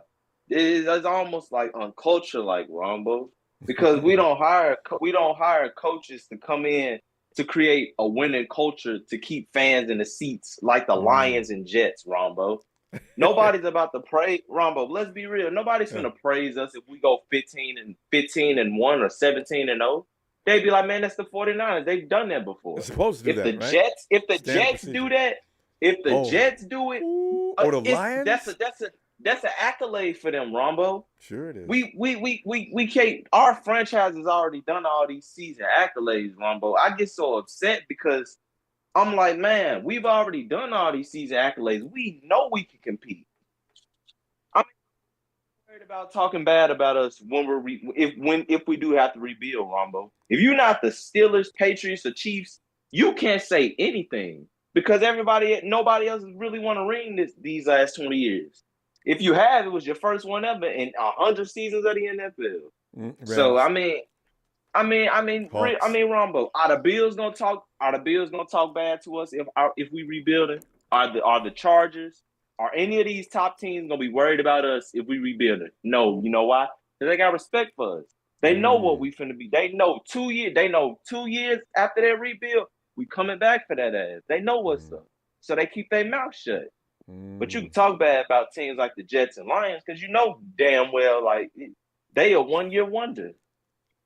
And traditionally, 49ers, they suffer. 49ers, they're like, all right, y'all, they bad right now, but you know that's 49ers, man. Give them about a year. They're gonna be back.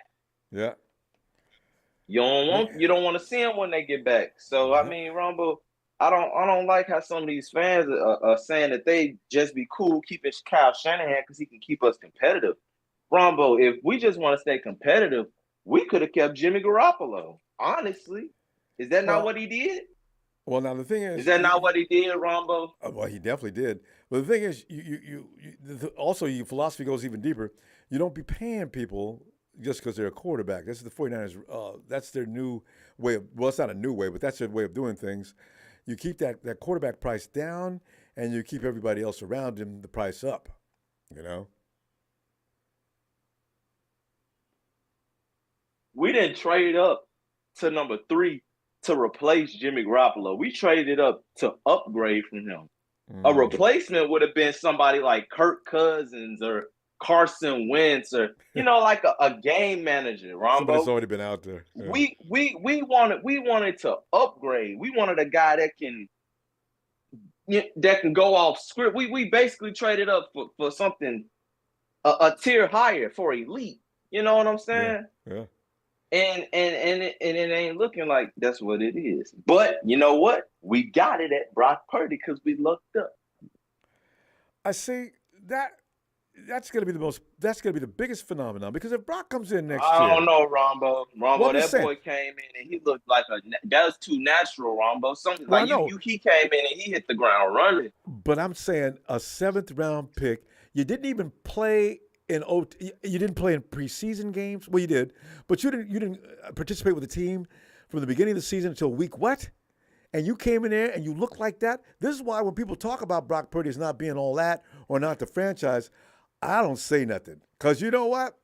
I don't know how in the hell a kid his age comes in and does what he does, and without any nervousness or anything else. Now, people are saying, well, every league's got it. Well, they can get book on him all they want to. Rombo. Brock That's not normal. Rombo. That's my opinion. That's how I feel. Trey, it's not your Trey, my Taurus brother Trey. You a year and a day older than me. I know how you feel and I know how you think. He didn't ask to be taken at 3rd, Rombo. That's true. Trey Lance did not ask to be taken at 3rd. He did not. Absolutely. If anything, he should have been. If he did get taken at 3rd, it should have been by a team that was rebuilding, that he didn't have to have any expectations around. Rombo. That kid had to have expectations quick, and that's not his fault. Right. It's not. You gotta grow. Kyle made a pick like that. That's not his fault.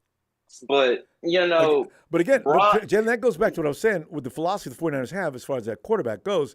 We're not paying any big money for the quarterback position. We're going to build around the quarterback, and he's going to do what Kyle tells him.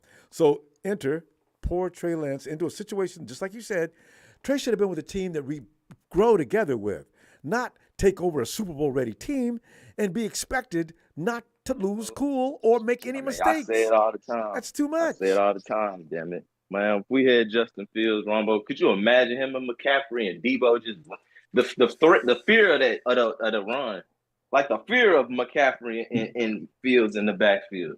That'd be frightening. Yeah. Like Ronbo, I went back and looked at Trey's James Madison's highlights. That one team that they played that was actually on their level. Yeah. He threw them 77 yards, Ronbo, and he ran the ball 30 times.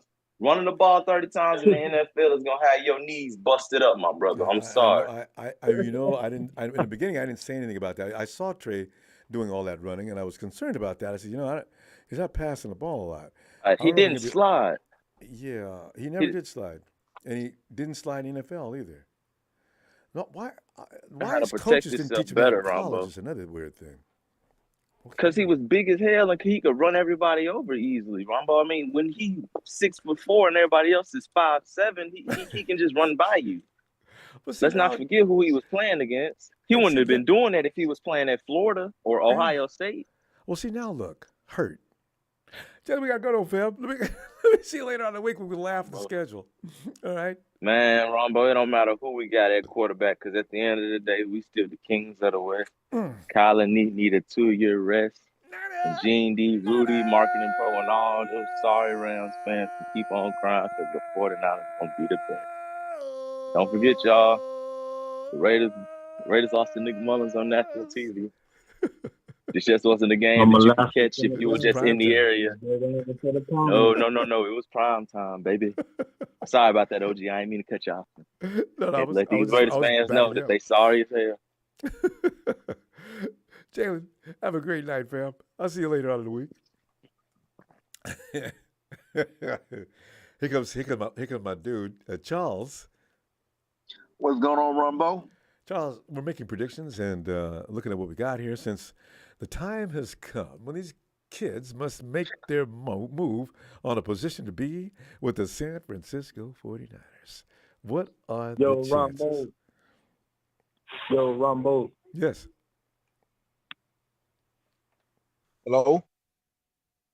Oh, Charles. Yeah, hey, please don't cut in. We'll bring in. Just as soon as you call in, freeze, and we'll bring in as soon as we get a chance to. Okay. So don't unmute.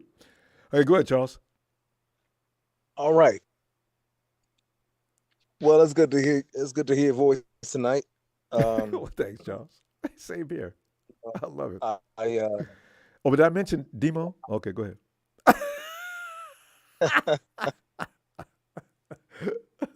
Me and Charles Oh have my this God. running thing going with Demo. Hey, man, Demo wants Charles removed. I cannot wait, man. I cannot wait. He was, that the other caller, I think 2 callers ago, he was talking about how Womack was going to take over the Another corner. Demo side, but I don't know. He's too small, man. They tried to give him the reins last year, and he was all discombobulated. So I don't think that's not going to happen. But he was a rookie, and he was trying to do too much. He might be ready now. He might compete this year. We'll see. But I mean, he could use some more size. I agree with that, though. But he's athletic. But he's a slot cornerback. Well, he played outside at school. Well, we'll see about Womack. Didn't he go to Penn State? What school did he go to? I don't know what school he went to, but I know he played really he played well in the preseason. They put him in the game. He was struggling, man. But like I said, this Darryl Luter, he gonna start. The Cameron Latu, he's gonna be on our practice squad. You think so? I don't know why they picked him. Yeah, I think that's going to be interesting. We'll find that out because most of us have questions about what made him the guy you wanted. I think a lot of us agree with that. Every year Kyle Shanahan wants to waste a pick, and that was that wasted pick because he always wastes a pick on a running back. Yeah, on a running back, and that's his wasted pick because we've seen excellent tight end play. We've seen Kittle, we've seen Vernon Davis, and when you pick this guy in the 3rd round, this guy he's trash, man. I mean, he's not on their level. So why are you picking him in the 3rd round? This guy had a 5th round grade on him. Why are you gonna pick him in the 3rd round? But anyway, he's gonna be on the practice squad. He ain't making. Ooh, if he does, how embarrassing would that be? He is not gonna make. I mean, he's not even athletic enough. He's not strong enough at the point of contact. Robert Bill Jr. He's gonna be a rotational player. D Winters, he's gonna take over for the linebackers that go out spot because of injury. Oh yeah, I can't wait to see him play. Braden Willis, he's gonna be on the practice squad. Ronnie Bell, he's gonna be on the practice squad too. I don't. No, you got Ronnie on the practice squad? Maybe. Yeah, receivers we ain't really got struggle. No space. Yeah, but we ain't got no space. Who plays he gonna take? Did you know we only had 5? We had 5 receivers last year. I thought we did have 6. So we did have 6. Who? Name them. We started off with 6. Who did we lose? We started off with. We had Ayuk, Bo. We had Danny Gray. Who's it? Ray McLeod. Danny Gray. Juwan Jennings. Jennings. Who did I leave out? That's 6, huh? I think it was Johnson. He was a wide receiver that came over from somewhere, but I think he was his one. I think he was just only on special team. Yeah. Okay. So, see, he could lose that job then, because we'll see. Yeah, but like I said, him. I mean, the thing that they drafted him because he reminds them of what you call it? T.O. No, not T.O. The 6'3" wide receiver that we have right now. Juwan Jennings? Yeah, What's Juwan Jennings, is he that Juwan tall? Jennings? Yeah, yeah, he's 6'3". But he reminds him. He's they don't mind plugging him into that spot because Juwan Jennings, he makes really good catches and sometimes he doesn't. And Ronnie Bell plays the same way. He plays with that same tenacity. Jalen Graham, he's going to be on the practice squad. He probably has a future, but I don't think he's going to get much playing time. But then the thing I'm excited about, the kid from Marshall, man, the Roach, because he runs like Is a that his roach, name? man. Nickname? That's what I call him. I call him the Roach, man. That How boy, come? because cockroach, you can't catch him. You try to catch him, I do. If I shit see one, left, I will right. stay up all night till I find him. Yeah, me too. I hate I do roaches, too. man. Them and Yeah. mosquitoes. I will not rest until they die. But man, I call that boy I'm gonna tell you, if he's not the number 2 running back or the number 3 running back, something is wrong. Hey, I'm telling you, if he don't that's one of make our the roster, UDFAs. He's one of our UDFAs, huh? huh? He's one of our UDFAs. You know what? I got to Yeah, take a better look at them too. oh yeah, oh please do that. He Yep. is, oh my God, he is. He should have been drafted in the first round of this draft. Ooh. He is that Oh. good. You have to go back and watch his highlights. I've watched his highlights at least about 10 times. What school? Marshall. Conference? I don't know. Is that division? Is Marshall. that Division 1? I think so. But when you see speed, he Doesn't reminds matter. me It so much of translates no matter what conference. That's true. Or no he matter where they play. it's like the guy that was all the rave last year. That was an undrafted free agent. Which is bizarre. He's the same. He's the same as him. I mean, he's great.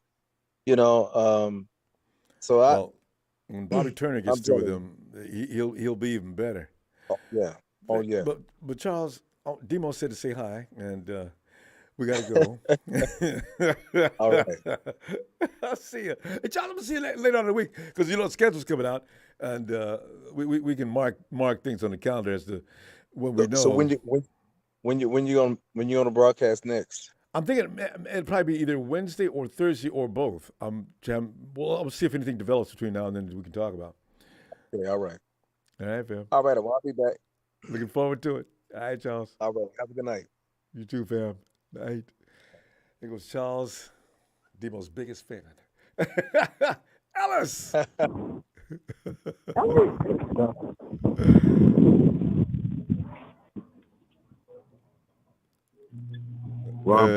Ellis. Yo. Ellis, come on in, and you've looked at you've had time. We've given you time to look at these players that we just picked up. We want to know, is anybody going to take anybody's job? Are they going to be designated to the practice squad? Are they going to get cut? What do you think? I just realized this will be the first year they cut some of them spots, too. Because usually the 49ers keep every draft pick. But somebody may not be able to make it this year. Go ahead. I think one of the tight ends is going to go to the practice squad that we drafted.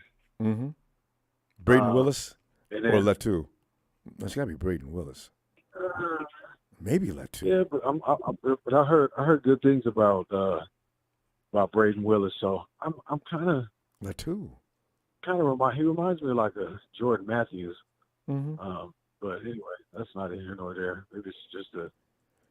Boy, that'd be something. If he's another Jordy Matthews, my God.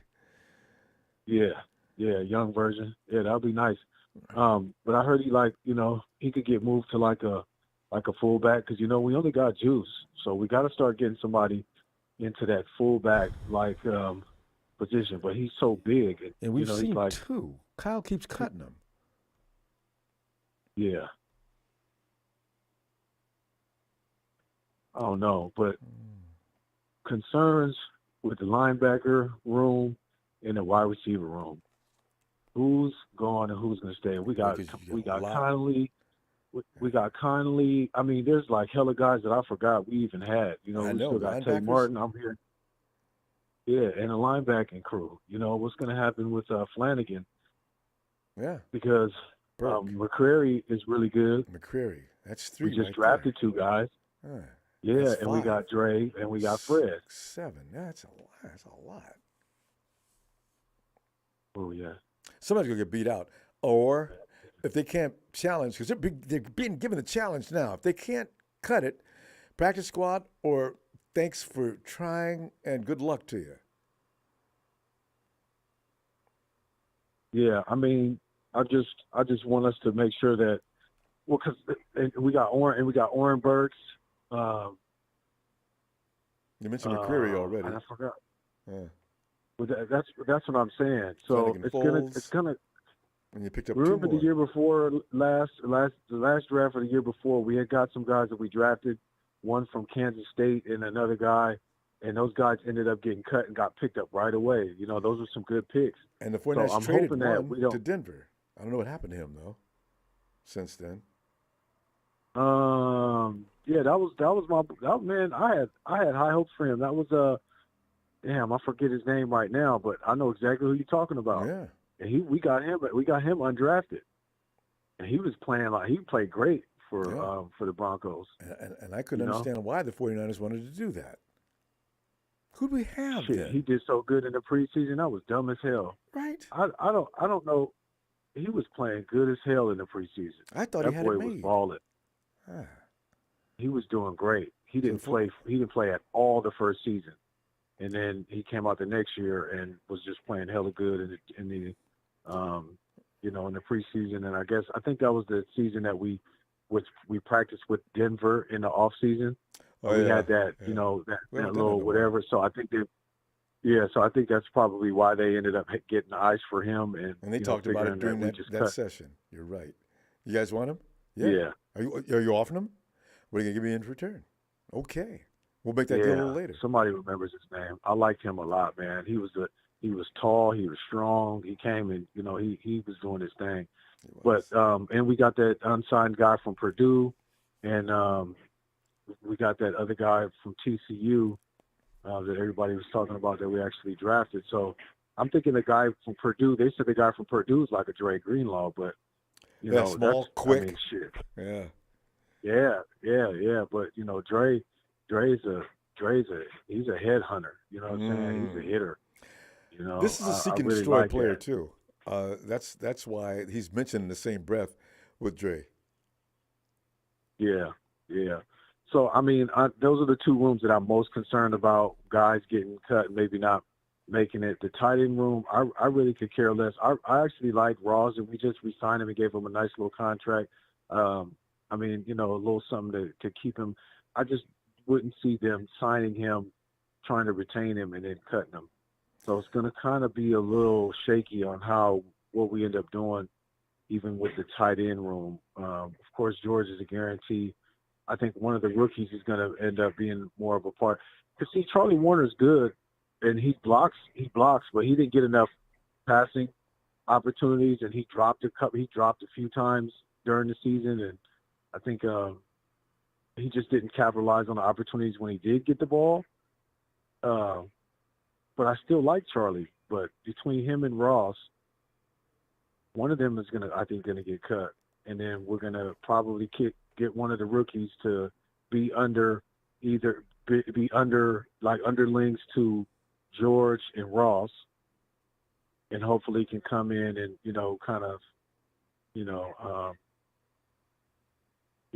just get molded and, progress into something. But I don't think that they got the right selections for guys to kind of to prep for the starting tight end position. Like if we were looking for a potential replacement for George Kittle, we didn't do that this year in the draft when we drafted the tight end. Yeah, that's true. So I don't think that was really talent. the objective. Yeah. So you're gonna have to get somebody in the first or second round. Well, and there were some other guys even later in the draft, but I don't know where the hell they were going or what they were thinking. Clearly, they weren't thinking about replacing George anytime soon or getting anybody to, be coming, trying Ellis, to and does that come make any into sense, that. Ellis, for a guy who gets hurt every year and it's guaranteed he's going to be out at least 2 to 3 games? See, that's why I question that judgment made by the 49ers. Go ahead and get somebody you think you can build into something, because George is going to miss some time.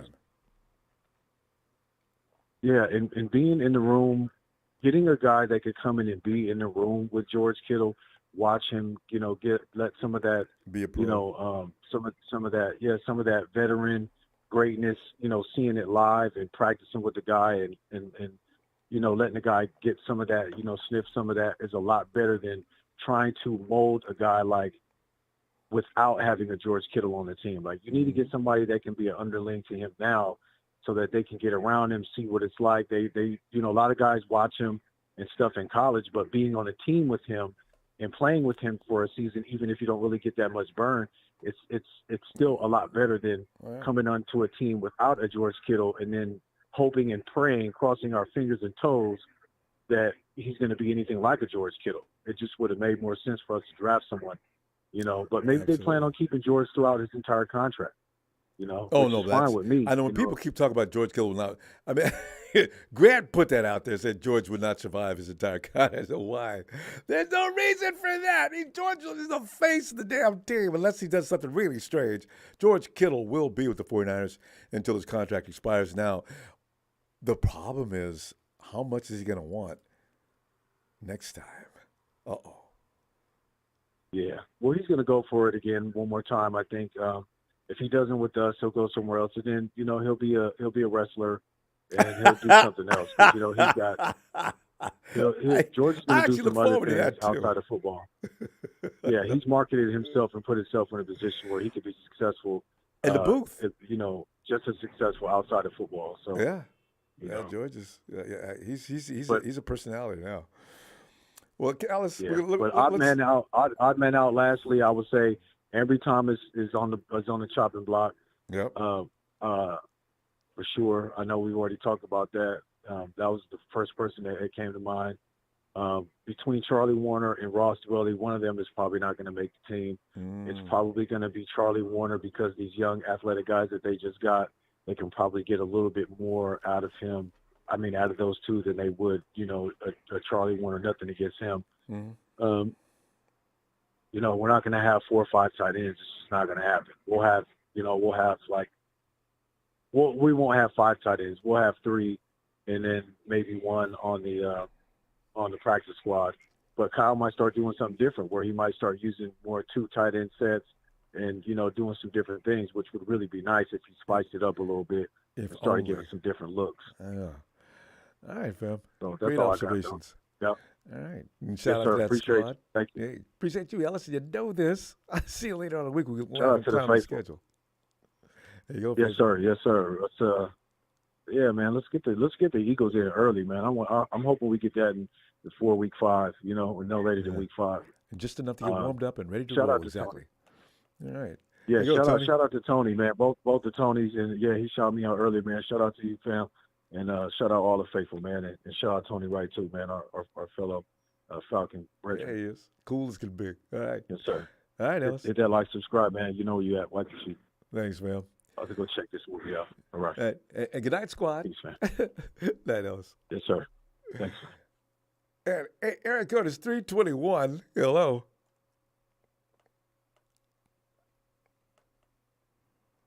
Three, 2, 1. 3, 2, 1. Get that 3 to 1. That's the area code for the 49ers now. When talking to the Rams, 5-2-2. I like that. Hey, 3, 2, 1. Hello.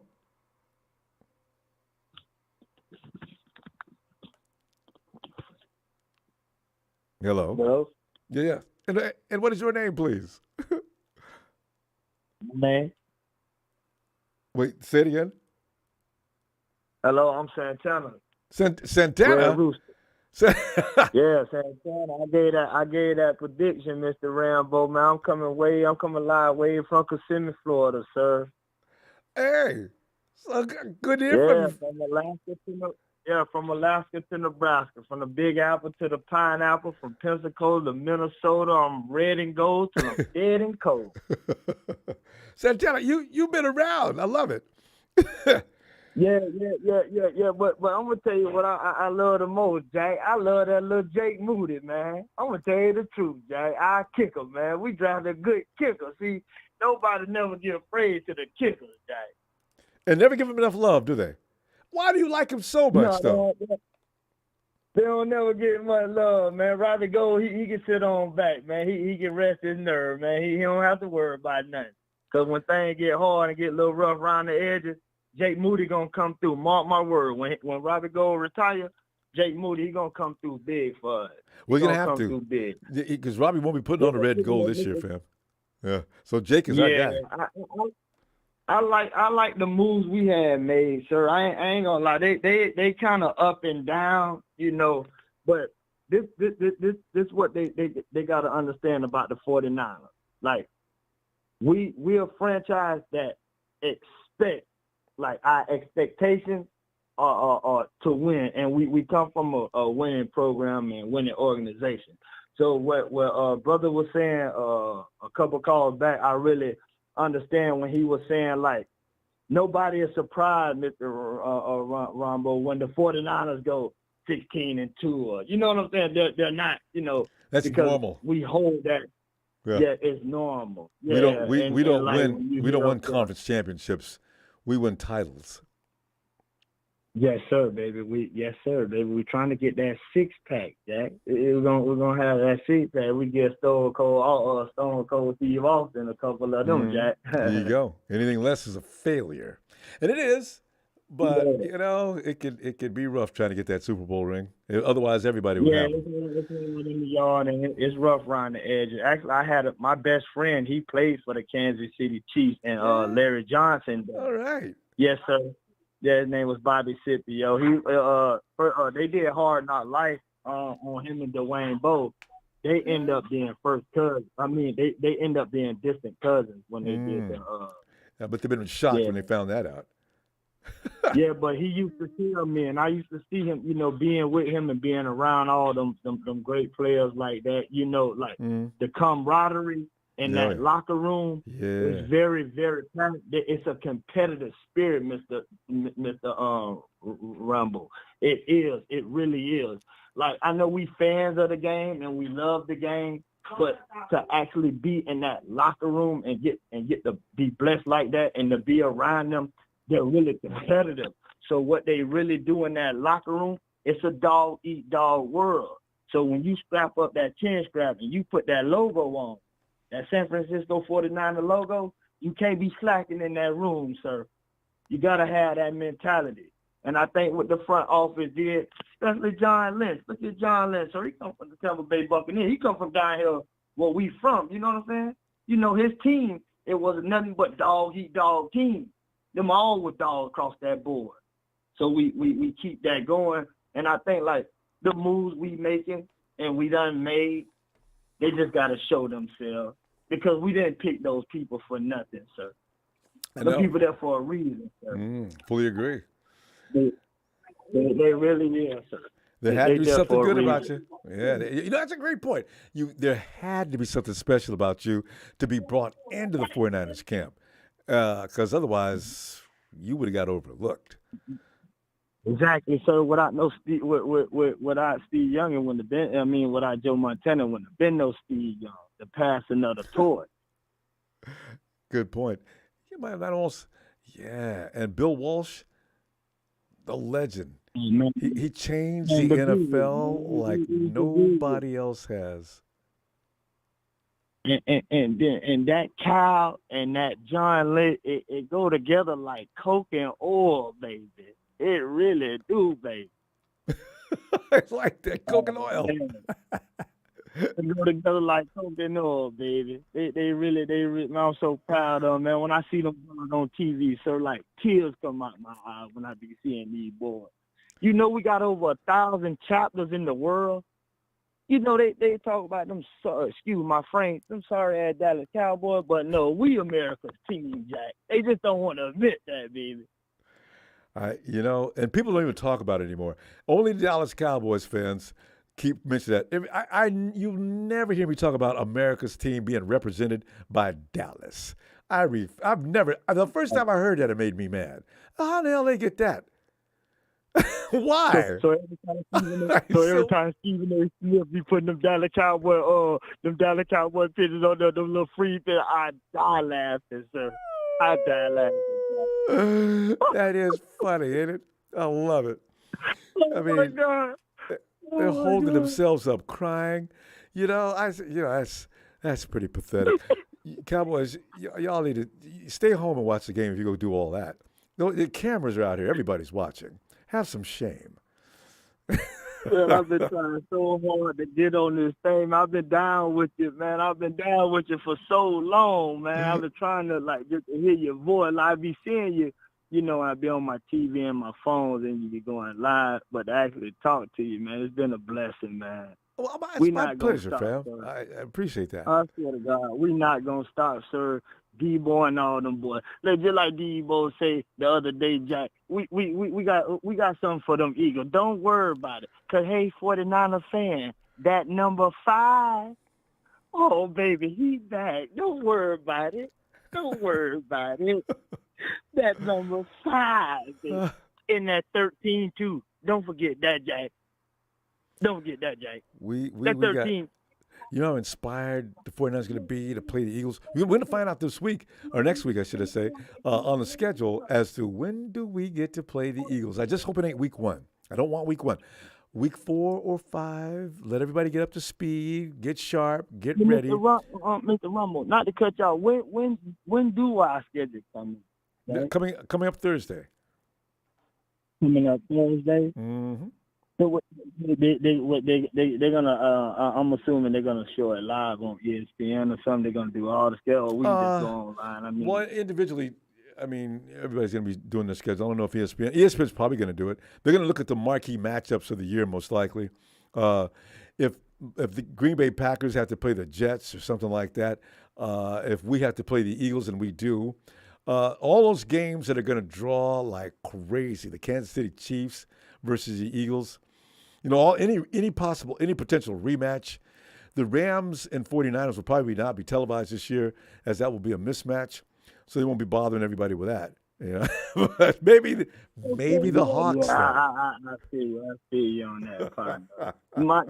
Before I leave, and if you gotta go, my time up. But it's just one concern. I just hope our defensive front line rotation be solid still.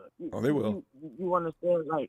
Back in our Buckner days, how he can go out and we can just be like a shark. When a shark keeps getting knocked out, another one just throw back in. That's how our defensive rotation is, like shark teeth. One go out, another one come back in. It's right, because as you know, Santana, sharks cannot swim backwards. They can't, baby. They can't, baby. And salmon, the only thing that can swim upstream. Yeah. Hey, swim upstream with these boys. I'm gonna say, yes, sir. Let's get together for the schedule discussion later on in this week. All right? Yes, sir. Yes, sir, man. God bless you, man. Oh, thanks, Santana. I love y'all, man. Santana love all y'all, Jack. Delighted to meet you, too. Let's do this again. All right. Yes, sir. Appreciate you, fam. Night, Santana. You too, fam. God bless you, baby. Thanks, fam. Santana's cool, eh? Hey, Jamie. Hey, Ronbo. Jamie, as you know, we're discussing the future of the Los Angeles Rams, which is what they don't have, a future. Yeah, no. Hey, Jamie, actually, we're talking about the 49ers. You know what we're doing here? We're looking at the players that are going to come in and make an impact, or are they going to sit back and take a seat and learn from the best? Are they going to get cut? What's the story? What are you thinking? I'm thinking that just one undrafted free agent. I got you on speaker so I can look at his name real quick. Okay. Isaiah Winstead. Oh, yes. Doesn't he look? He looks like he's good. Boy, looks like he can do some damage, doesn't he? You know, the good thing about this kid is every single time I've seen him catch the ball, he caught it with his hands. That's a technique. That's what you want to see. Yeah. Contested catches with his hands. No matter what the style of catch he was doing, he got it with his hands and then brought it in. See, that's technique and that he had every some receiver Debo in cannot him. do. And yeah. Well, he's 6'4", but you're not big. Now, oh man, especially if he gets a couple of steps and gets going. Oh. Yeah. I don't think he's fast. I think he's like 4.5 something, isn't he? Yeah, around there. I think he's just fast enough, you know. But when you're that 6'4". big, you're running a 4.5. That's gonna hurt somebody. That's good. And he's got really long arms, as far as I've heard. Which makes him good for the catch. Yeah, he can extend. He has a viral video out. I don't know why I can't. Yep. Jamie, he's had 3 years. I read his stats. He's been 1,000 yards every year almost. Just slightly short of 1,000 yards a couple of times. How did he not Yeah, he get had drafted? 900, and then just under 1,000, and then just over 1,000. Like, I mean, he's been putting up numbers every year. It's just nobody was looking at him for some odd reason. He keeps transferring schools too. Maybe that hurts you. Yeah, you know. small schools too. Yeah, maybe that hurts you. They somehow. weren't big schools either. Yeah. Yeah. So, and there was that running back. I'm kind of excited about that 5-star running back we got coming in undrafted. Yeah, people are talking about him. He'll make it. I can almost feel he's going to make it now, Jamie. I'm not going to wait. He's not getting cut. TDP No, he's not could getting be in cut. trouble. He's a five-star recruit. I think he runs like a 4.3 something, doesn't he? Oh, dude, I hope so. Because I want to see somebody bust through that line of scrimmage and go all the way to the house. And Most gone. of the days, Yeah, I missed take it them to the house. so. Oh, man. Dude, when me and my nephew used to watch Mostert hit the line and we both looked at each other, he's gone. Gone. Wasn't it funny As saying soon that as all he the time? breaks- Oh, gone. Yeah, gone. That's 7. We need that back, dude. We need that back bad. I thought Elijah Mitchell was going to provide that. But he's not really a breakaway winner. He didn't get that chance very many times. No, either. he's not a breakaway like that. He doesn't hit the hole we like need most. him to yeah, we need him to get past the linebackers and then just dust everybody, you know? And when they get it in open field, even McCaffrey might be better than Elijah Mitchell in open field. But Elijah's good at getting to the in hole. open field. Yeah. Yeah, but I think he's been run down from behind before, you know? I think McCaffrey gets run down from behind a lot, too. Yeah. They'll get out there and get away. But unless there's if there's 50 yards or more, they're not going to get away. Cornerbacks are coming. They're verging on that whole play anyway. So you got to be Mostert to get past them. It takes Superman-like speed. Yep. Mostert had that. Damn. Whew. Yeah. But he's a I can't believe world-class they let him sprinter. go for like a couple $1 million. It didn't make any sense to me. Well, no, it was about his it injury wouldn't cost history. for like $2 million to keep him. Yeah, because I know he wanted to stay, but he would have not accepted $2 million, I don't think, Jamie. I think Mostert thought he's worth wouldn't. more, and he probably is if he could just stay healthy. No, not anymore. I mean, he went down there. Was he healthy all year last year? No, that's the problem right there. I don't think so. Yeah. You can't pay him all that money knowing he's only going to give you 6 or 7 weeks. So, Yeah. And then is he going to be 100% when he gives you those weeks, you know? And then there's that. So, yeah. Yeah. Hey, am I shutting the lights off here? Am I the last person? I don't know. Production, I haven't seen the name come up yet. Production just walked out. I'll be right back. But no. Why do you ask? I was just going to say, if I got the last call, I can talk as long as I want. Jamie, that's not. We don't want you to do that, though. I think there is somebody else. If we only been in a couple hours. Yeah. But No, hey, go ahead and continue. Didn't we get a DB that runs in the 4.2s, undrafted? I thought we picked up a guy that was flaming fast on the corner. Yeah, you know what? I need to go look at the UDFA. I've been looking at the draft picks. I haven't been paying a lot of attention to the UDFAs. Hearing about this 5-star running back is already making me crazy. Joey Fisher, I already lost my mind about him. When you look at the undrafted free agents, they look damn near as good as the draft. Yeah, they look just as good as the draft. Like I'm licking my lips over them as much as I am the draft picks. Oh yeah. That safety that we got, I don't know. I'm not too excited. I mean, Jair. He's supposed to be good, so if he's good, then he's good. You know, it's not nothing to really get excited about. Yeah, we had to get him. Yeah, we needed one. Yeah, because Tayshaun is going to be probably his last year. So yeah. Yeah, we needed a guy there, but I mean, we expect that guy to be a guy because everybody says he is. So I mean, it's gonna be a letdown when he's actually as good as everybody says he is. We're like, yeah, that's it. Jim, the good thing about our program is we bring um, people in and we fix them to the point where they're running like a fine-tuned machine. Especially if we get redshirt them this year. Next year they come out, and I'm looking. Zakel is going to be the surprise this year. Okay, they talked about him a lot last year. Do you think so? Yeah, because Aaron Banks. Remember what we said? The things we said about him. Yeah. Before this last year. He sat out all year. Yeah, and Zakel has sat out all year long, and they've said things about him constantly. So we'll see. Yeah, you remember last year we were talking about Zakel's body slamming people and stuff. So he's a beast down there too. He's got an attitude, right?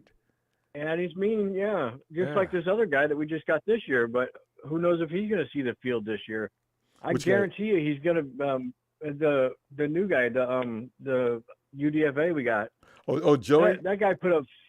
Yeah, he put up 40 reps on that. There's no way they're gonna put him on the practice squad. Somebody will snag him. They're not stupid. I want to see that up close and personal because Jimmy, you go to the gym and you see a guy putting in 10, 12 reps on, and they help him on his 13th to 14th. Okay. Joey would laugh. I grew up with a guy like that, Rumble. I grew up with a guy like that. I put every single weight I had in my house on the bar, and the bar was like sagging on the sides. And he got down there and just started doing reps with it. I'm like, no way.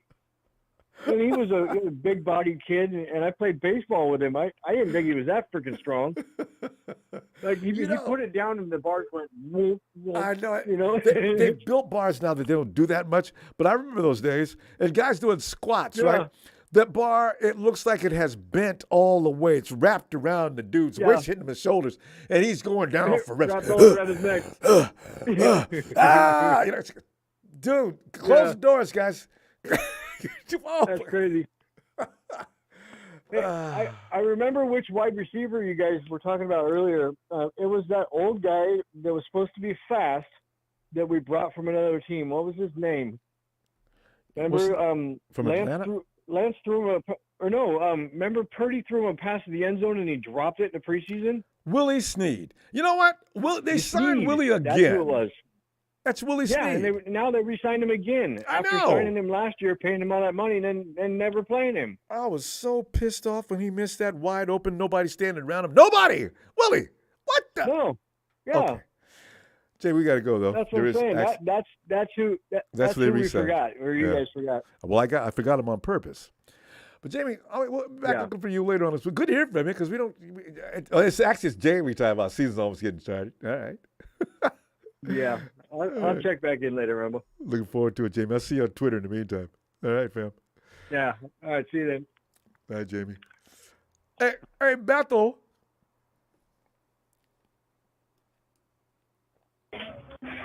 Hey, what's up, Rumble? Bethel, we're just sitting here looking at what we've got here and making projections as to who's going to stay with the team, who's going to come in and make an immediate impact, who's going to be a special teams guy and all that fun stuff. Have you got any surprises coming up that you might expect from any of the guys that just got drafted? UDFA is another one. I'm starting to think that everybody. Phil came in tonight and said that McKivitz is a shoe-in at the right tackle. Can you imagine? Joey comes out there and starts, just mauling people, and they have to rethink what they've thought. Okay, well, listen. We've looked at what you've done this year, and Colton, we're a team here. You agree with that, right? We're going to go ahead and let Joey start, and at some point we may decide to rotate you or otherwise. But otherwise, we're going to sort of see what this looks like. I can see, Bethel, Joey. I don't know if this technique is ready for the NFL, but good Lord, that's got to be the strongest man in the NFL, no doubt about it. That's insane what he does. Yeah. And remember, our defense coordinator is the one that decides who he wants to keep and who he wants to let go. So if he wants to put in rookies and he wants to let go of the veterans, it's up to him who he wants to keep. So that's another thing, that you're talking about Steve Wilkes. Yeah. Okay. Well, you're talking about defense, though, right? Yeah. Okay. Yeah. Well, I was thinking about offense. Yeah, But defense, oh yeah. Well, yeah, that's why he's offense. called. That's That's why Kyle. he's a That's D6. Kyle. Whoever he wants to keep or keep. That's it. But I I know. seen the one guy that we picked up. I don't know if he's safety or what is he, but I seen him doing some good plays where he did like OBJ kind of, interceptions. Where you're Okay. like, give me the ball. He looked pretty good. Wait a minute, you talking about a wide receiver or No, he's a defense guy. Are you talking about took a third round pick? No, he's actually a free agent. Well, I UDFA. was actually surprised. Yeah, nobody picked him up, and because I seen the right receiver gonna catch the ball, he just with one hand got the ball and goes, "Give it to me." Cool. I love players like he did that. a couple of times. He did that so a lot of the games that he played. So, Yeah, they believe in themselves, and they keep themselves pumped up like that. I love it. Yeah, and then I seen the Phil, the one that the corner that we picked up. He actually looked pretty good, and I seen somebody was talking about him, and they said that he could be sort of like D Ford. He could be a lot faster, but he just needs a little bit of training. Oh, you're talking about the D. You said corner. You mean DE, right? Robert Beal Jr. Yeah. I think so. Yeah. And he could be like, imagine if he could be like D Ford, how our defense is gonna look. He just needs a little bit more practice on how to technique. He needs basically if technique, yeah. And then you know how our man Nick Bosa likes to help out our rookies. If he helps them out on, hey, do you do this, you do that, and he's gonna be a little bit quicker. Mm-hmm. Oh, they're gonna be hard to pay in the corner. So, that's another good thing. And with the secondary we got now, with the experience Demo's got, and also Tavares is going to be Tavares, and even the kid in the slot has got a lot of experience. We've got no real rookie out there right now. And the secondary, you got the all-pro. Mrs. Hufanga's baby. Boy, Tyler, And then you got Gibson next to him. Yeah. You know what? That's a good secondary. They're going to make it tough for quarterbacks to even be able to see where to put that ball. That's going to help the defense right there. Yeah. Or the front line defense. And, I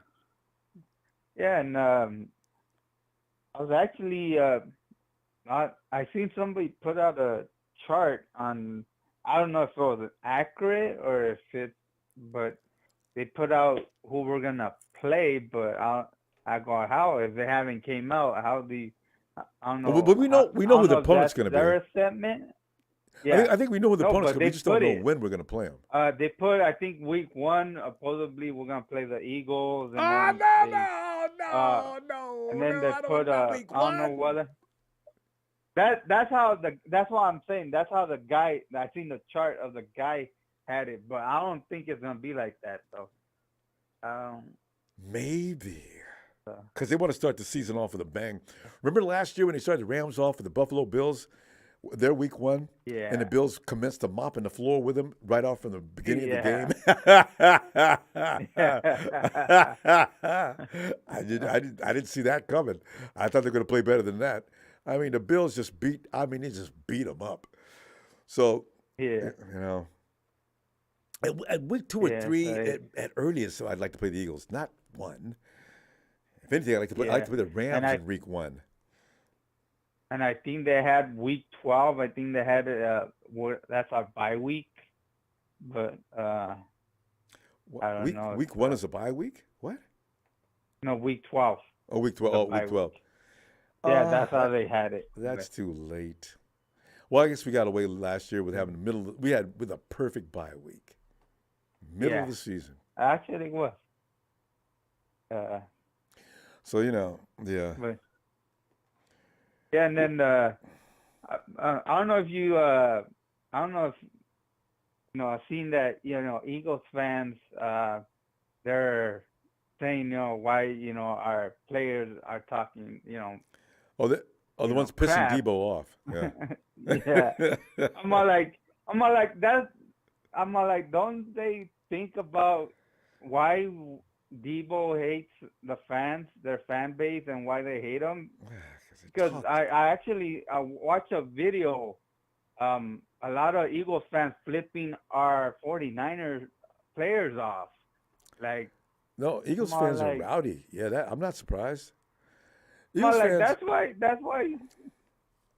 Yeah, that's why we hate Eagles fans, because of shit like that. Mm-hmm. I'm all like, yeah, they I'm all like, have respect for, if no, that's never gonna happen, and that's why you got to go in and hand them their ass next when we do play them, because that they really think we beat the 49ers all day, anytime. Okay. You know what? Like Debo said, all we needed was a quarterback, and y'all lose. Yeah. Yeah. So. Yeah. So I'm all like, I think I even blocked some channels because they were just hard-headed. I'm all like, dude, really? Yeah, I know. I don't put up a no fans mess, but I will not. Only reason I'll block if they get in the name calling something like that. But you want to exchange wit? Well, I'll duel with oh boy, I love it. Yeah, but some of them are real annoying. Like, I even told one of my friends, I'm all like, hey, I know why you guys hate the Eagles fans and the Eagles fan base, because the way they are.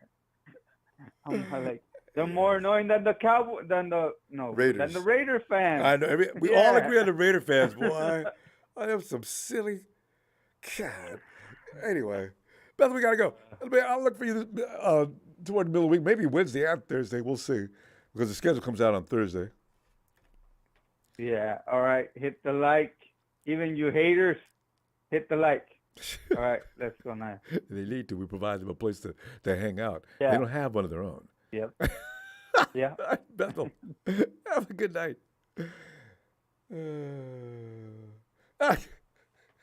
And it is. It's a great night for, it's Marketing Pro. Marketing Pro. Yo,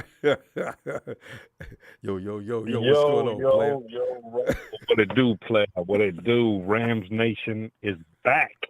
And we excited for 2023.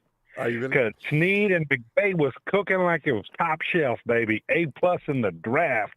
And now we got Avila, a.k.a. Bosa Stopper.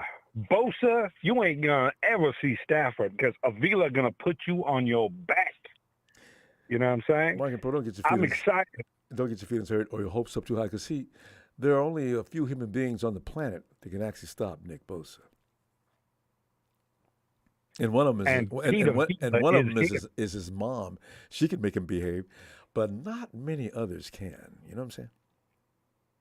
I'm telling you right now, man, the 49ers ain't been hot since Bobby went stray and Whitney Houston lost weight. And the 49ers can't dance with nobody. I'm trying to remember the last time I saw fat Whitney Houston before she passed away, and Bobby still ain't straight. That boy's nose is packed even as we speak. Marketing Pro, here's the thing. Right. They're still, you know what I'm saying? Yeah. Hey, but now let me tell you something, Ronbo. Yeah. Who are you putting your money on right now? Trey Lance? Now, I'm going to be honest with you. I saw the highlights. Trey, he got that look in his eye. Like, he wanted. And he's got that release kind of – it don't look funny no more. I'll be honest with you. He was throwing better spirals. And, well, his throwing motion, he can get rid of that ball a little sooner than he used to. That big windup was taking up too much time, which could get you hurt. So, yeah, he looks different. He's been working hard. I think Trey Lance got that Jim Everett in him. You know what I mean? He's got that dog in him. I think he's going to be ready. Why got to be a Ram? How come he can't be anybody but a Ram? How about Josh? Ram, how about what's his name over in Buffalo? I'd rather he look like that quarterback.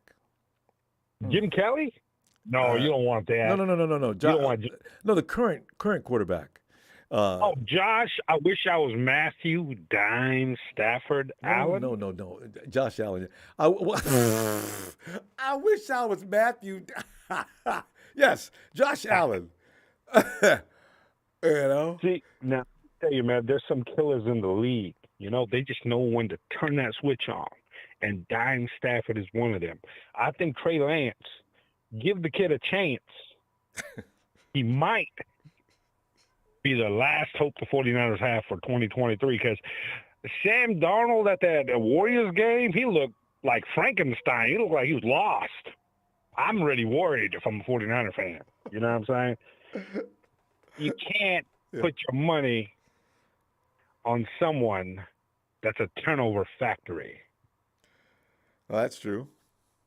Now, with that said, I do remember Stafford leading the league in INTs until Dak Prescott took over. Now, Ronbo, if we refresh, you know what I'm saying? Let Marketing Pro, because he know the score. Please. From Big Orange to the Big Apple. Yeah. Want to know sports? You got the Marketing Pro or Ronbo Sports, the OG. You know what I'm saying? Yeah. Hey, let me tell you. Last year, I told you where the problem started. The pocket would collapse, and you got all these killers coming at you. Yeah. And you can't put your foot on the ground and throw the ball. I don't care if it's Joe Montana. It'll be kind of like Joe Montana seeing Tweety Birds when, what's his name? Was it Marshall that got him? I thought you were going to say Sylvester. Fumbled? Yeah. Oh, yeah. Yeah, well, But this year, let me tell you, we got that Bosa stopper, Peter Vila. Look out for him. He's the killer of the draft. I want to remind you of what Rudy was telling me last year. What's that guy at right tackle they had to carry off the field that was supposed to replace your Pro Bowl Hall of Famer? Well, that was 2022. We don't got to talk about that nightmare. I forgot his name. I want to remember that name. What was his name? I'm glad I forgot his name because he didn't get the job. I got to tell you, he was getting an iconic quarterback killed. Yeah, well, Rudy was giving me lofty expectations about what he was going to do too, and it didn't work.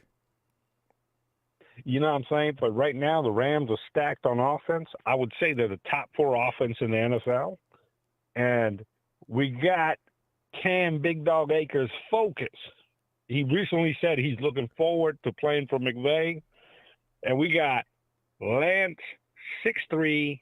If you think, what's his name, the third down specialist on your team, that big dude, what's his name? That receiver on your team, what's his name? He's like 6'3".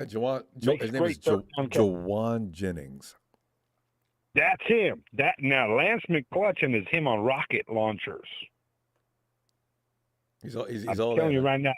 Is he a rookie? Lance McClutchin, Montana State. Look out for him. Look out for him. I'm telling you, this kid's gonna make points. Is this a draft pick? Yeah, he led all receivers in yards last year in preseason before he got hurt. You had him last year. Yeah. Man, McVay gonna bring him out this year. See, McVay didn't show you all his weapons. Well, see, why? He knows it's a marathon, not a sprint. Yeah, but he knows the game. You needed some weapons last year. Yeah, I know. But you know what I'm saying? 2023, bang! Rams winning 12 games, and we're going to together. See, now that nightmare Jimmy G is gone, I'm really confident. Yeah. Actually, the first team the Rams are looking forward to is the 49ers, believe it or not. Well, good. Aaron Donald can't wait. I'm telling you. And McVay can't wait because he's sweeping what's his name? Mr. Kyle. I can't be McVay, Shanahan. Mikey Pro, you do realize not a lot has changed on the 49er roster. And actually, since you guys escaped that to get into that Super Bowl, Debo and company look at the Rams and get fired up. One thing I do love about playing the Rams is seemingly every time we play the Rams, they get momentum build up because they're so pumped up to beat that horn booty. Well, let me tell you, Debo lost his mind when he sat in that. He was on that show with what's his name, that short dude. From Philly. What? I hate the Rams. Yeah. You messed up, player. You shouldn't have never said that. Oh, Kevin Hart thought it was. Kevin Hart thought it was funny. Yeah, Cooper Kupp heard that though. Cooper, you want to let the greatest receiver in the league, arguably even better than Jerry Rice. Hear that kind of noise? Oh my God! I gotta throw a flag on you on that one. Mikey Pro, and your time's up. We gotta go. Let me. Rams Nation, Rams on the attack. Number 2 for McVay, 2023 Rams Nation. Mm. Good night, Marketing Pro. hey, Tony, come on in, Tony. Marketing slow. Did he say a wide receiver from Montana State? I think so. I didn't cipher out everything he was saying because it became noise. But what did he say? Ronbo, he was drunk. He was drunk. You know why? I'm sitting right here looking at his 2022 draft. Look at what I just put in the comments. That Montana State kid is a 7th round pick, outside linebacker. He ain't no wide receiver. Daniel Hardy. His name was Daniel Hardy. Oh, that's it. The Rams 22, their first 7th round draft pick, OLB, Daniel Hardy, 6'3" and 240 pounds. That sounds like a wide receiver to you. Marketing Pro, OLB does not stand for WR. How did he do that? He said Montana State. That's the only guy they drafted out of Montana State. He's been drinking. He's been hitting the sauce, Ronbo. I think it's worse than that. Market Pro, you got to, Stephen A. Smith say, you got to stay off of that weed.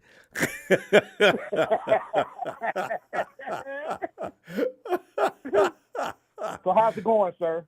That's going all right. It seems to get restarted. It's time to get excited because, the rookies are checking the camp here in a few days. And that's. I got some good news for you, Ronbo. Go ahead. I got some good. I found this by accident about one of your UDFAs. Which one? You heard of Joey Fisher? Oh yeah, of course. I heard of Joey Fisher. He's got everybody talking. Out of Shepherd University, Shepherdstown, West Virginia. Mm-hmm. Did you know he was a Division II All-American? Joey, yeah, he also won the award from. What's that Oakland famous Otis Sistrom? He's got a bunch of awards because he shouldn't have been in that division. The way he was ragdolling all them poor kids in that division, that was just not fair. Yep. That might be the answer to the right tackle problems, Ronbo. I got right here. The Niners liked him so much, they kept saying, we're going to try to draft you, but we like you. If we don't draft you, we're going to sign you. The Niners guaranteed him $130,000. I know. They gave him a signing bonus of $15,000, and the $115,000 is still there. It's part of the $130,000. He was working with his father as a locksmith for 2 years because he had enough of football for some reason. But how do you have enough of football and you come in and you do 40 reps? What were you doing? Please don't tell me you weren't working out because Ronbo, you did your homework. Yeah, this dude, Joey Fisher. But he did more reps than anybody at the combine, including first-round pick left tackle Broderick Jones of Georgia, who ran a 4.97. Your guy Joey Fisher ran a 4.90. See, so Joey Fisher, I don't know how he didn't get drafted or how he flew under the radar. I'm just glad the 49ers were keeping an eye on him. They didn't draft him either, which was very risky. If I'm the 49ers, I don't want Joey Fisher throwing my defenders around like that. Tony, he's going to be throwing around NFL people as well. That's not, man, you know how you say, wait till you get that grown man strength. Well, wait till Joey does get that grown man strength. He's 25, I understand that, but still, he hasn't done an NFL workout just yet. And here's another thing, Ronbo. He wasn't invited to the combine, but when the Niners worked him out privately, see, this reminds me of when the Pittsburgh Steelers back in the 70s, when I was a little kid, they did they was looking at the film. When they saw the film of John Stallworth at Alabama State, they hid the film. They didn't want other teams to see it. So the Niners, don't post it up. The Niners kind of kept it quiet when they worked them out. You know that Joey Fisher, let me see, only 6 offensive linemen at the combine had 30 reps. The most was 37 reps. Yep. Joey Fisher, 225 pounds. Joey Fisher had 43 reps, more than any offensive lineman at the combine. And this goes back years. I haven't looked at the history yet of combine strengths, but that's got to be up there with some of the best of all time. So the Niners, that's smart. You keep them. Hey, we want you. If you don't get drafted, We're gonna try to draft you. If you don't get drafted, we want to sign you. Just, you know what I mean? Yeah, you're gonna have a job. Yep. This will guarantee. You know, if nobody else picks you up, we definitely will. Film on him. It reminds me of Abraham Lucas, what Seattle took him last year. Ronbo. He's pancaking people like they're nothing. And the bad thing about it is, when you look at Joey work, he actually looks like he really takes it personal that you came at him. You know what I mean? The dude, he'll throw him down on the ground and look down on him and dare him to get up. And then he falls on you. I said, this dude's got some mean in him, don't he? Strong as he is. Yeah, Alex Mack used to do that when he first came to us. I'm like, dang, somebody must have made Alex Mack mad. He already blocked the guy, but then downfield he went when he was down and fell on him. He looks like he's getting ready to kick him while he's down there. You know, I said, man, you know, these guys, we might have another guy like that. Zakel's not as strong as Joey, but understand he's sort of got a mean streak in him too. I love offensive linemen with a mean streak.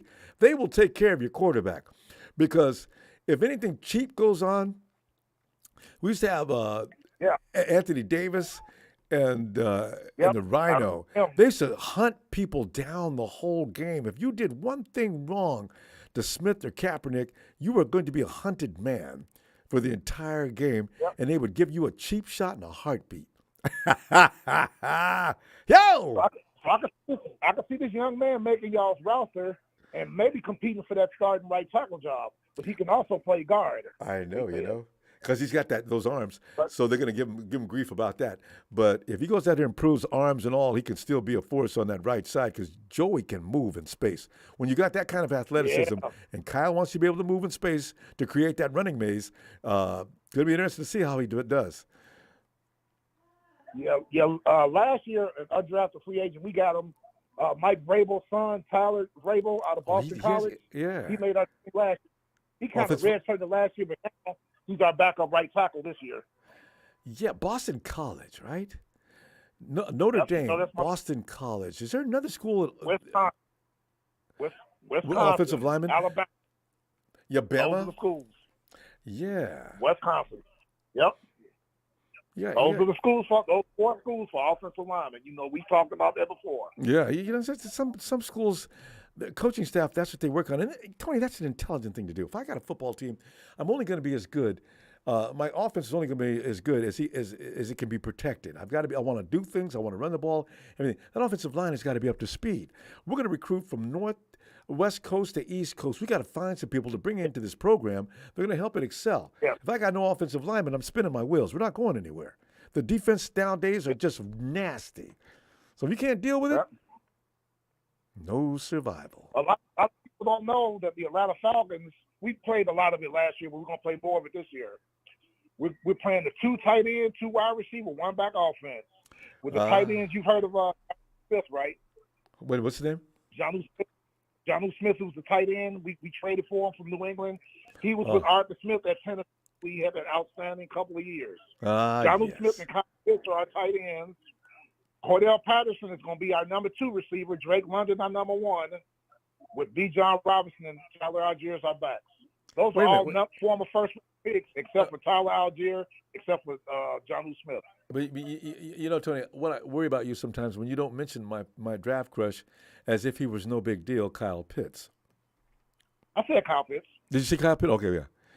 Because Kyle Pitts, boy, you know what? This is what makes me mad about Ambry Thomas. Remember last year we played you guys, and Ambry actually did a pretty good job against Pitts, and I was worried. I was scared for Ambry. You know, damn, Ambry made a play. He didn't make all of them, but he made a couple of them. I says, damn, Ambry, I got a whole new respect for you. You're dealing with Pitts? Shit. And I heard you talking to one of your callers about your defense, talking about Womack may start. Yeah. But even if he doesn't start, a great depth piece, and he's a year smarter. Yeah, Womack he's got all the will in the world to be a football player. That's what I like about him. He doesn't realize what size he is. He plays bigger than he is. I love it. He'll play against anybody. Yep. Exactly. Dog. Growling on the sidelines. Yeah. Still no Yannick Ngakoue signing yet, Ronbo. Not yet. It's no telling what his agent's probably out there over pricing him, you know, because he should have been signed by now. Jadeveon Clowney, I can't imagine what's going on with that. Jadeveon's got this issue every year. Doesn't usually sign until the last minute. But Ngakwe, I don't know. Ngakwe. Anyway. Yep, somebody going to get him. Yeah. Well, Tony, we'll see you midweek. Just all the schedules. We'll be talking about schedules here, Tony, in a minute. All right? Yes, sir. Have a great night, Tony. I always appreciate you. Good talking to you, sir. We might be seeing you guys in the playoffs this year, I think, because I think we're going to win that NFC South. You know, you've been stacking that team for 3 years. It would make sense. We finally have some money. And maturity, which is always the thing. You get those rookies in there that look promising, but that second year or so, now that promise is starting to become a reality. They are that good. And now, now you can start getting ready. And we got that veteran leadership, getting Calais Campbell, getting Bud Dupree to go with Grady Jarrett. We got youth and experience. That's why Calais went over there, because he knew you guys were ready. Because Calais Campbell's not going to go places where they're trying to form a team. He's going to go to a place where he can add to what they're doing. So it's good. But where's Calais from? Is he from that area? Where's Calais Campbell? I have no idea. I know Bud Dupree's from Atlanta. Bud Dupree's from Atlanta. Yeah.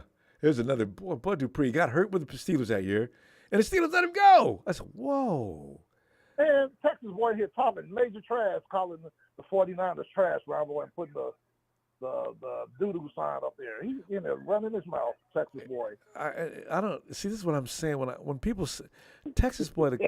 I guess he wasn't watching the last 2 years. Maybe that's the only reason I could see why he would even say something like that. There's some, Tony. There are fans from other teams. The Rams got biased once, and we'll never hear the end of it. But the thing is, if you've been owned by a team. It took me a while to say anything about the Seahawks. I had respect for them. I remember Brian Culp and I were talking about how we were concerned about the Seahawks. These teams that own you, I always have the utmost respect. I've never said anything bad about a team that we just steamrolling both the Cowboys and the Rams and the fans are still talking, is phenomenal. It's funny how Cowboy fans, they can dish it out, and we talked about this before, but they can't take it because 3 Cowboy chats blocked me permanently because I just gave them a little constructive criticism. They blocked me. Texas boy blocked me on this channel like he's blocked everybody else. They can dish it out, but they can't take it. Somebody say, don't feel bad. Somebody told me Texas boy blocked me. Go Texas boy. You are special. Tony, I'll see you later on in the week, all right? Have a great night. And they talk major poo-poo. I know. Major. It's amazing. I'll see you later in the week, sir. Looking forward to it, Tony. Night.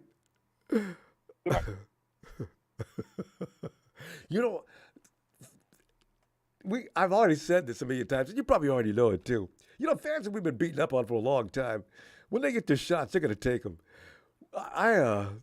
It just still amazes me.